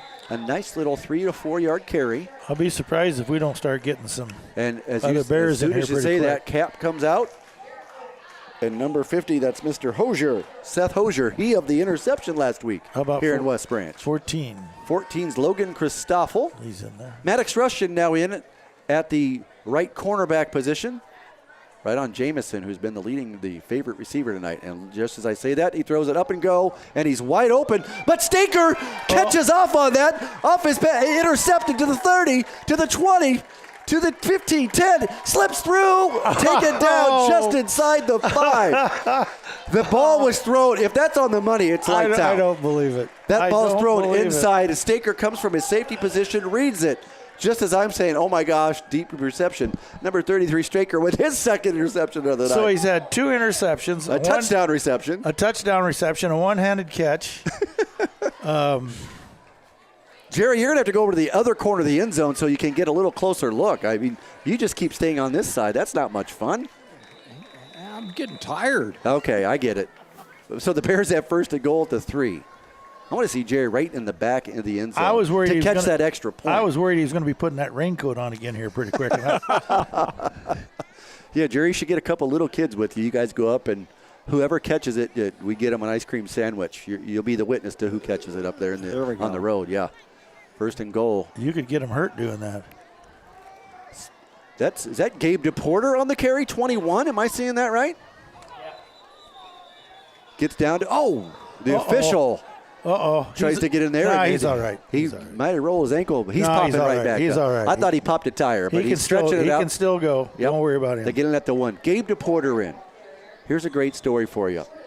Young man played a little bit earlier in the Fresh Soft football game, but he's in here tonight, the sophomore running back. His grandfather passed away in the last 24 hours. He said, you know what Gramps would want me to do? He'd want me to play football. And, well, he may be getting his first varsity. Goes forward. Do they give him the end zone? It looks like it. And he gets his first touchdown, Bears, of his varsity career. Touchdown, Grandpa. Well, second of the year. But this one is for you, Grandpa. Touchdown. Courtney's married to my grandson, Christian. Okay. Courtney DePorter. So she's kind of a member of our family, too. So how about that? That's a great thing there. What a story. Gingrich gets another chance. Let's see if he can get it up there. Jerry didn't quite get up there to follow our lead, but he'll make up for it sometime. Snap down, kick is down. It's a much better kick. Caught by somebody right on the sidewalk as it's good. West Branch 48, Monticello 0. I see some of the Monticello people evidently have moved their cars now. They've figured it out finally. Yeah, they're worried. Well, I hope they have insurance. Yeah, I just going to say, it's like that guy on TV, where I don't know what insurance company it is. You know, Jerry has been giving us a lot of stories from games from the past and stories from, we talked to their coach before the game. Jerry, you've talked about the history of this game specifically, but the history of the West Branch program is always filled with good stories. Obviously, there are championships. There are winning records and winning football games. But the things that aren't always talked about are things just like we saw happen right there. Oh, yeah. West Branch has had a tremendous winning tradition on there. And, of course, Butch for 40 years. And, it's carrying on. And even before that, it's impressive. I would say this. Monticello has had a really good football tradition, too. I looked up, and actually the last 8 years, they've all had winning records, except for last year they stubbed their toe. Of course, keep in mind, too, they had Preston Reese, who's now playing for the Hawkeyes as one of their stars. Short kick by Gingrich is taken on a hop at the 5. There's that man, number 1, again, getting the outside, and he's got some space. He's going to get knocked down, but not before he returns it. 29 yards. 10 got him. Mr. Strong, number 10 on the tackle. Connor Sexton already as well in there. Wesley Strong, Connor Sexton. Now West Branch is starting to get a little bit of... We got a 54 in there. That's a 64 coming in. That is Mr. Garrett Tysinger replacing... There's a 54 already in there, Phil. That's freshman linebacker, Motley Johnston. Holy cow, freshman linebacker. Hosier in there at the other linebacker. Ginrich out here now to the left as a cornerback. Trepanier is out here with him. Staker still covering center field. New quarterback throws the ball to number 1 Cray, and you want that kid to get the ball. Makes it play and taken out of bounds by Staker, who quickly goes up to him to make sure he's okay. But that's a nice completion of about 20 yards. Excuse me, of about 14 yards to the 48. Doggone it, you know what's good to see, too? I mean, it's all these little things that a lot of people maybe don't notice, but players are the Bear players on the sideline help the kid up. Yeah. You know, pat him on the back, send him back out there. I like that. Jericho Hobbs plug in the middle here. First and 10, 48, hand up the middle. Fumble on the play. Recovered by the Bears at midfield. There's a late flag. Lincoln Neighbor knocks out. Causes the fumble. Recovered by Oliver Trepanier, but there's a flag. It was late. It was after the recovery, to be quite honest. So this should be West Branch football. I think it's on them. Should be West Branch football. Because the fumble and the recovery had already happened. They are going to wave it off. No penalty. West Branch football at their own 45-yard line. Might see if some wholesale changes here. Jericho's coming up a little bit gimpy with that right leg. I hope he's okay. Who is? Hobbs, 56. He's going to stay in there on offense. He's holding that right leg. I hope he's okay.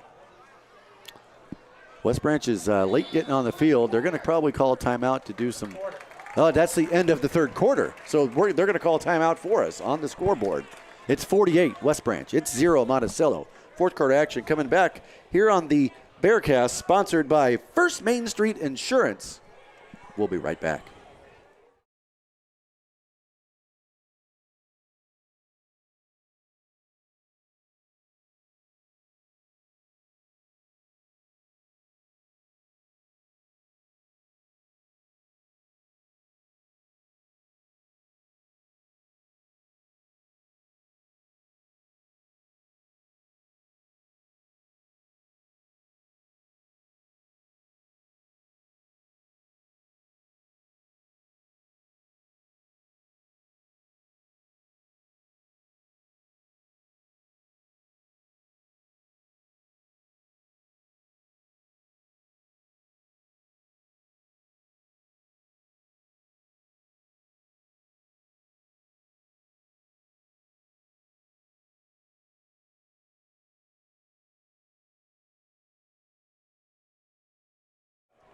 Live on the Bearcast. The fourth quarter begins. 8:49 on your clock, your actual clock. West Branch is going to take over after a strip and a fumble recovery. Lincoln Neighbor causes it. His teammate Trepanier picks it up. The Bears take over first and 10 from their own 45. There's going to be some wholesale changes. We're going to try to get some numbers in there. I see Wesley Strong out here at receiver, number 10. I see Connor Sexton, number 20, on the other side. Tailback is DePorter again. The line, we'll get to you here in a second. I know freshman Jonah Halter, fifth, is in there at center. Garrett Tysinger at a guard. Jericho Harbs at a tackle. Hosier's at center. DePorter straight up the middle, has a nice hole, gets it 4-yard carry. Actually, it's number 50, Hosier, playing center. Halter's your right tackle. Garrett Tysinger, a sophomore, is your right guard. Left guard will be Jericho Hobbs. Left tackle, we'll get that in just a second. Hobbs is your left tackle. Yeah, he's playing left tackle. I'll have to see in a second that number. I'll get the other number for you. Quick pitch. A lot of lead blockers for DePorter. Can he get past the first line? Second line strips a couple yards across midfield into Monticello territory at the 48. A little burst of speed there. Yeah, 64. The 42 has a 9-yard gain, good enough to give the Bears a first and 10. That young man has come in a short amount of time, has done a lot. Number 35 now entering the game for the Bears. Carter Hetrick. 64 was, I think, the other lineman on the left side. Oh, he's playing. You got 54, Motley Johnston. There you go. 64 is the left guard on this side. So you've got 3 underclassmen on that line right now. 2 sophomores and a freshman. Handoff straight ahead is to DePorter. Bounces off his own man's back. Bounces right off his teammate. But he's good enough to get the clock still running. No doubt about it. It's going to keep running. So I'm going to try to get to I hear there's this wonderful source to where I can get names that aren't on the current program that I have. It's called WestBranch.Football. All things West Branch football. Rosters, records, coaches. Fresh off roster number 24 is who I'm looking for. That is Ben Zier. Was the man he bounced off. He's now playing left fullback. Hand off to DePorter again. He's got a hole. Happy feet, but he's bouncing forward. Still going. Gets to the 35 before he's taken back. But forward motion gives him 4. He's going to break up third and a short, manageable 3. I don't think they're going to put Neighbor in at running back, but I saw Gates showing him a few of his moves down here on the sidelines. I don't know if he's getting him ready or what he's doing. Now at quarterback, sophomore number 2, Dylan Schenkel. Number 44, Eric Marsh enters the game, a sophomore. Sexton, wide left. Zier, your left wing. Christoffel, your right wing. And Marsh split out to the right. DePorter straight behind Schenkel. Low snap, drop back to pass. He's got a man left. Looking, got him on the money. It is caught by Zier, but it's going to be short of the line to gain by about 1 yard. That was a very long throw to get 1 yard. I think you go for it here. Oh, yeah, just the clock's going to keep running no matter what, just above 9 minutes. The Bears have 4th and 2 at the 34. 45. Number 45. That is freshman Charlie Crawl. His brother John was a lineman for the Bears about 10 years ago. Did a great job as a center position for West Branch, number 58, if you remember in your playbooks. Johnny Crawl. Schenkel's under center for this. Is he going to sneak it? He's going to try the Tom Brady cut left, and he's not going to get much. He's going to be short. Good job by the Panthers. The clock's still going to run. Turnover on downs. The Bear defense is going to come back out there, as is the Panther offense.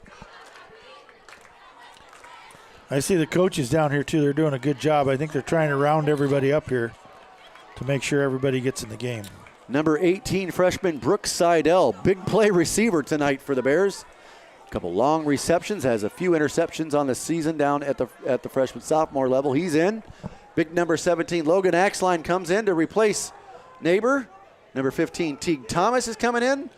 After all that, the Bears have 1, 2, 3, 4, 5, 6, 7, 8, 9, 10, 11. That's what they give you, maximum. High snap. Handoff straight ahead to Walter, the ball carrier. Walter's the quarterback handing it to Spar. I trust my own judgment on those. My youngest grandson, Ben Tholen, he's going to be a Tipton Tiger now. You can imagine how I'm struggling with that one, but I think I'll get over it, don't you think? Oh, Wayner, I mean, a grandfather's love knows no bounds. I know it. I still love it. And you might still wear your Bears hat to the games. 2nd and 5, drop back to pass. Quick hit to number 7, McElmeal, cuts inside. Nice open field tackle by Hosier. They're going to be that, but not before they get 6 yards and a 1st and 10. But the best part of that play is the clock is still running. As you look at your screen, if you're just listening, we are at the 7-minute mark remaining in the football game. This one's probably not going to go to overtime. So, what's on the table for next week? Alburnett? Alburnett. And let's try to maybe get a score from their game. They here to see how they're doing. Alburnett's a good football team. Handoff up the middle. He is stuffed back there by a whole host of Bears. First contact was Jonah. Go ahead. I hate to say it, but my fondest memory of Alburnett was we were up there playing one night and we got flagged for too many guys in the press box. Well, you got to be careful. I had a real serious discussion with their athletic director afterwards. Yeah, you got to be careful with that and tackling. It's rough. I know. 2nd and 10. Nice job by that entire Bear front line. X-line now in the middle. He and Hobbs help plug it up. Quarterback throws across the middle. He's got his man. But as he catches it, he's met there by first contact by Johnston and then helped out by Mr. Strong, number 10. About a 6-yard completion. Good job by the Bears. Bending, no breaking. Halftime at Tipton, the best report we have from about 45 minutes ago. Alburnett 14, Tipton 0. West Branch's opponent next week. Here's my scouting report. It's not going to be too difficult if he's healthy, which I'm assuming he will be. Number 24, Lakin Caves, is the only guy you need to watch out for. He was the 200-meter state champion. He was runner-up to Brandon in the 100 meters, and he is everything in a bag of chips. Has he been injured or not? No, he is not. He okay. does everything. That's good. They tried. When you got a guy like that, you give him the football. Bear defense, doing a good job of stopping him just shy of the line to gain. I think it's going to be 4th and 1. 20 Sexton, I think. Yes, Connor Sexton in there. In Replacing Teague Thomas coming out. 18's in there. That's Brookside L in the back is 18. 4th and 1.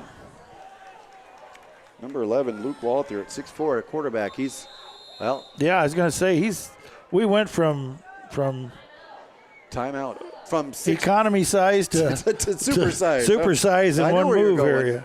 Timeout Panthers, they need to talk it over here. I guess we'll just keep going. Is the clock? The clock. That's just the timeout. Clock. That's the timeout run. Yeah, so more than likely the Bears are going to face an Alburnett team that's going to have a very similar record to them. The Alburnet's West Branch probably going to go to 3-1. Let's just say it. Alburnett, if they win tonight, will go to 3-1. West Branch's lone loss to the Regina Regals. Alburnett's lone loss to the Regina Regals. Right. So common opponent. I remember us taking Alburnett out of the playoffs one year, like the last game of the year. We took them out of the playoffs. Four-way. Yeah, it was a four-way back in 1998, Matt. A four-way tie for first place. West Branch finishes the season 5-4, but because of the alphabet, the Bears were the district champion. That seemed fair to me. It seemed fair to me. All right. I mean, that 12. There's the big quarterback going to go under center, which is what he should. Tush push. Hey, how come they can do it? First down. They're excited. There's teammates, and good for them. You got to find little victories to keep you going into next week, because this is just the first game of the district schedule. Okay, Monticello's not out of that. They got 4 more games. They win a cup, 1 or 2. They're going to make the playoffs. This year, have they cut back on the teams that are going to make the playoffs? No, still the same. Still the same. Okay. Yeah, it's like Bob Seeger. It's still the same. I know, Jerry, that's one of your favorites, Bob Seeger. No, he says no. He's not even going to come on for that. Pop and go. Got his man wide open. That big receiver number 4 is Jamison. Taken down by Sexton, who's slow to get up. He does get up. Not before a 30, probably going to say down to the 11. There's down to the 12. 33-yard completion. The Panthers are knocking on the door with under 4 minutes, and the clock's running. I got a bad feeling here, so let's get the clock going here. Well, I won't tell you my score prediction before the game. Are we talking Iowa or this game? This one. Oh, okay. There are no spreads in high school. What do we got here? Are they going to call yet another timeout, or the Panthers? They're still playing football. You got to coach them up. 3:35, and this clock stops. I mean, in a way, you can't blame him. He's still coaching them up. Right, he's still trying to coach kids. You're darn right. I don't fault him for that. So, Jerry, you're right next to Chad shooting.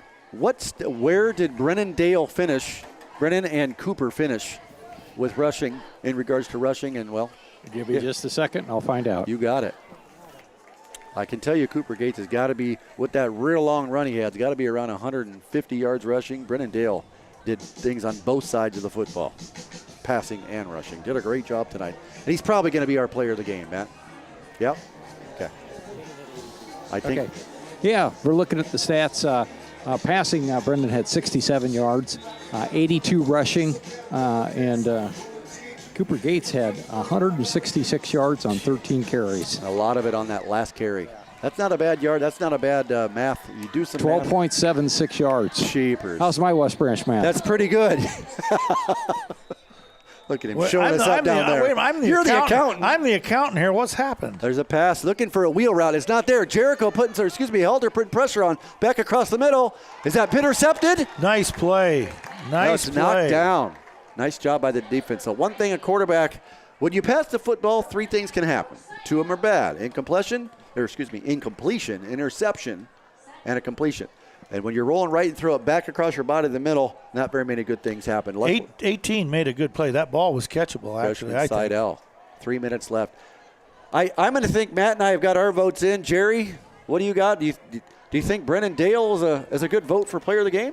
I think he'd be a great choice. I mean, you got several great choices on there. Staker could be involved as well. Yeah.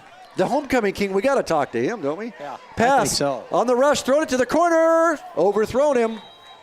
Overthrowing him. He was no flags on the play. He's going to bring up 3rd and 10. The clock's still running. Who was the queen? I think we need to mention her too. Addie Schulte. All right, good for Addie. Her dad, good Keith. I'm not sure if he's still on the school board, but he's been was a long time school board member. Maybe he still is. And he's active. He does a lot of good things for the community. Yes, for the community and for the kids. So what do you think? I think, Jerry, you can veto me. You're the one that's got to do all the chatting tonight, Matt, and you. I think we can talk to Brennan and we can talk to the homecoming king. And, well, of course, and Coach Matt Hughes. Hey, we used to do 2 all the time. Let's we can do handle it. this. There's no uncommon. It's just 2 MVPs. Snap, looking deep, or look cross. Back shoulder throw. That's a really nice throw. Just dropped. Well, I thought he caught that. Good back shoulder. And unfortunately, threw it to the back ankle instead of high. Yeah, really. It's going to bring up 4th down. And this minute 45 left, Wayner. The quarterback, he's throwing downhill most of the time anyway. Yeah, 6'5". Officials timeout, so of course the clock stops. I'm not sure what we're waiting for. But what's that? WestBranch injured. Oh, there's an injured bear. And here comes number 63. They got him in. Crowd favorite, Big Stone. Crowd's been chanting to get him in the game. They have since the beginning of the 4th quarter. That's really cute. Listen, Stone. Yeah. Stone. You'll love it. You'll love it. We're going to look at meet the team. Let's hope he gets the tackle here. That'd make it even better. He's not even on the roster, but I know it's Stone Wildman. 4th down. Rushes on. Throws it deep. He's got his man. And he makes a fantastic diving catch in the end zone. There's that man, number 1. Isaac Cray has been returning all those kicks, but by golly, what a great throw, great catch for the Panthers. He laid out for that one. That was a fantastic catch by the Monticello player there. You got a 6'5" guy throwing it to about a 5'9" guy, and they got all of it out of that. 48-6, your score, 1:15 remains. I said 48-7, by the way. See if we can do it. Matt takes out. He's doing great things up here. Extra point kick. Right up, almost hits Mike Johnston in the crow's nest. Shout out Mike for doing a great job helping the Bears out with the huddle camera in the end zone. 48-7. Now your score, 1:15 remains. And as soon as West Branch recovers this kick, and I hope they do, Wayne. You bet. You bet. The clock will run. The Bears will probably need to run one play, and that will be the end of this game. I think a pretty good game for the Bears here. I mean, I just think homecoming for West pretty Branch. good game, pretty solid, you know. And I guess what I'm impressed with most is what we kind of talked about before the game started, in that we not only ran the ball, but we threw the ball. Well, Wayne, I have got a question for us that is in regards to just the town of West Branch. Okay. I probably don't know it, but go ahead. Or Jerry. I bet you would know this answer. I do, but I'm going to let you guys come up with it. I'm sure Jerry really might, off the top of his head. It's part of his job, right? You know, Hoover guy, he'll know Hoover stuff. Oh, he's a lot smart. He's a stuff. lot smarter than me. You know that. So, Yeah, us put together, I think. Okay. All right. The question was posed as this: how did West Branch, the town of West Branch, get its name? Oh, that one's easy. I figured it would be for you. Yeah, it's because we're on the West Branch of the Wapsie-Nonock Creek. That is it. Yeah. That was posed to us by. Now, when did that happen? Oh, that was way back in the 1840s, 1850s. 1851 is when the town was established. See this? That's your trivia guy you want on your team. So, kind of interesting is next year we're looking at 175 years, West Branch. Wow. I don't even know what that's called. Something weird centennial. You know, next year for Hoover's hometown days, there'll be a lot of things. There'll be the library reopening. Oh, kickoff. It's bounced off a bear. Luckily, the Bears recover it. I was born in 47. Would I have seen that or not? Oh, 1947? Yeah. Oh, yeah. Would I? 178 years. Let me figure this out. Off the rails here on the Bearcast tonight. That question, by the way, was posed by my mother. She said she couldn't remember it, so she wanted to get the answer. Well, Mom, love you. I'm glad you're listening in. Sure, and she gave you the answer. That figures. That figures. Well, that's a mother for you. I knew it. Always taking care of you, no matter how young you are. I know it. I'm just waiting for a question from your dad next. Well, I don't know if the FCC would like the language that might come. I'm just kidding. Well, favorite formation, the best one in football, is the victory formation. Shankle gets the snap. The Bears get a 2-yard loss. But what they're going to get is a gain of victory as this clock's going to run out. First district win. First district win. It's big. You can't get them all unless you get one, but That's one at right. a time as this One at a clock's running time. out. Matt Hughes gets his first district win as a West Branch football coach. The final score is going to be West Branch 48, Monticello 7. I think Coach Hughes has got to be satisfied with the effort tonight too, don't you, or not? Yes, and with the loss of their leading rusher, Yes. Big Brother took over from the rushing side of things. The passing game is coming back. Overall, the Bears did a great job tonight at taking care of business, doing what they needed to do. And remember, he said last week he was a little nervous that they might have lifted their foot off the pedal a little bit, but I don't think they did tonight. Jerry? As far as I can see. What I've been impressed upon is, of course, I missed the last 2 games. So from the first game to the 4th game today, or like that, where I can see a big difference is this team has come even more together. They're playing with confidence, and they're playing well. They're not, they've still got room for improvement, and the coaches will tell you that, and the players will tell you that too. But they're making improvement. This is a much better team than it was 3 weeks ago. And you love to hear that. You're getting better as the season wears on. I agree, Jerry. I agree. Matt Shenander is going to make his way down onto the field to find Jerry. And after Coach Hughes talks to his team, is a victorious West Branch team, we're going to try to find senior quarterback Brennan Dale. Had a stat sheet stuffer of a night. 2 rushing touchdowns, 2 passing touchdowns, and the homecoming king, Nolan Staker. You know what? He just doesn't wear the crown on a Wednesday night when they name him Wayner. Tonight he had an amazing, fantastic highlight reel of a one-handed interception, and then he gets a nice effort play touchdown catch right in front of Jerry Flegel in the southwest corner. I don't think there's anything left for him to win, is there? No, I'm not sure. Well, you won a football game. That was Other than that, he had to wait about but 20 more minutes But he's for just that. basically almost won everything he's been in here. So Well, good for him. good for him. Good for him. We'll get some final stats here in a little bit from Chad Schutte, stat man extraordinaire. We got to thank him for all that.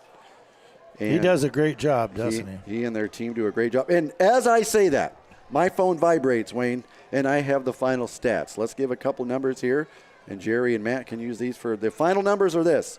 48-7 West Branch is the most important number. They win.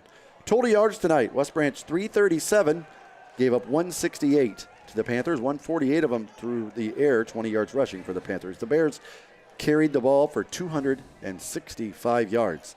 Woo. Led by Cooper Gates, 13 carries, 166. As Jerry said, quick math, 12.76 yards. He said 6.7, so he was wrong. 12.76 yards per carry, 2 touchdowns. Either way, that's toting it. Brennan Dale, 7 carries, 82 yards, 2 touchdowns. Both of those guys, Dale had a 47-yard touchdown. Gates had an individual effort touchdown and a great block by his quarterback, Dale, to free him for 75 yards. What was Dale throwing the ball? Do you know? He was 7 of 12 for 67 good. and 2 touchdowns. Good. One of those touchdowns to the first of those 2 to Connor Kepper, the second of them to Nolan Staker. And we're going to talk to that quarterback right now. Brennan Dale's with Jerry. Well, very good. We got Brennan Dale here, quarterback for the Bears. Good game, Brennan. Thank you. Yeah, so you had 67 yards passing. I think 82 rushing on there. So did you plan on running it that much? Hey, they gave me open field, and the plan is I can use my legs if I want to, so I'm not scared to run the ball. Well, I think on that touchdown, I think you could have kept running all the way to Herman Lewis. Yes, sir. I wasn't going to stop. So as far as coming in, preparing for this game, did you do anything special? We just had a game plan like week, focused really hard in practice. I give shout-out to my teammates because nothing can be done without all 11. So. Well, very good. So big win tonight. Got a big team coming up next week. Yes, sir. They're going to be a good team. I'm excited to go up there and let's play. Hey, Jerry, ask him about that block on the Cooper Gates touchdown. Was that more fun for him than scoring the touchdowns himself? Jason's trying to give me a question in my ear. Yeah, so that's a funny play, actually. So the person that ran the play in ran the wrong play. So at the line, I was trying to flip it, but there was 3 seconds left on the play clock. So I was like, let's try to flip it and then set go. Went the way I said. Coop did a good job bouncing, and I was like, hey, might as well run out there and get him in the end zone. And so. Well, it was a nice improvisation, and sometimes you got to make those plays, right? Yeah, great. Well, anyway, so again, congratulations, great game. Look forward to next week. Yes, sir. Go Bears. Okay, thanks, Brendan Dale. That's Brendan Dale. Now Jerry and Matt are going to do their best. They're going to try to run the horse race here to try to find another player. Nolan Staker's down there somewhere. He's got 2 3s on the front of his jersey, and he's got a crown on his head as the homecoming king. And he's also one of the Bear players of the game. I can't see him right now. They got him right in the middle of the field there. Jerry's pulling him over to the camera. He and Matt got him at about the 40-yard line, and we got him on the Bearcast. Well, and we got Nolan Staker with us, and Nolan, we're not. Something wrong with his mic, evidently. Game, tell us about it. Yeah, I just want to say all glory to God. Just everything I do is thanks to him. Huge thanks to my O-line and my quarterback. Like, they did a great job. Everyone, all 11 guys on the field just did their job tonight, and that allowed me to make some plays and just how the game rolled out. Well, I know, and you and a lot of your teammates always give credit to everybody else, and it's a really, I tell you, it's a positive attitude that I see with this football team. Yeah, definitely. There's something different about this year. I love the culture that Coach Hughes is bringing, and I just want to keep rolling with it. Good to hear. Great. You had a perfect catch there. Guy off on that. In fact, I said, that looked like a nice basketball play.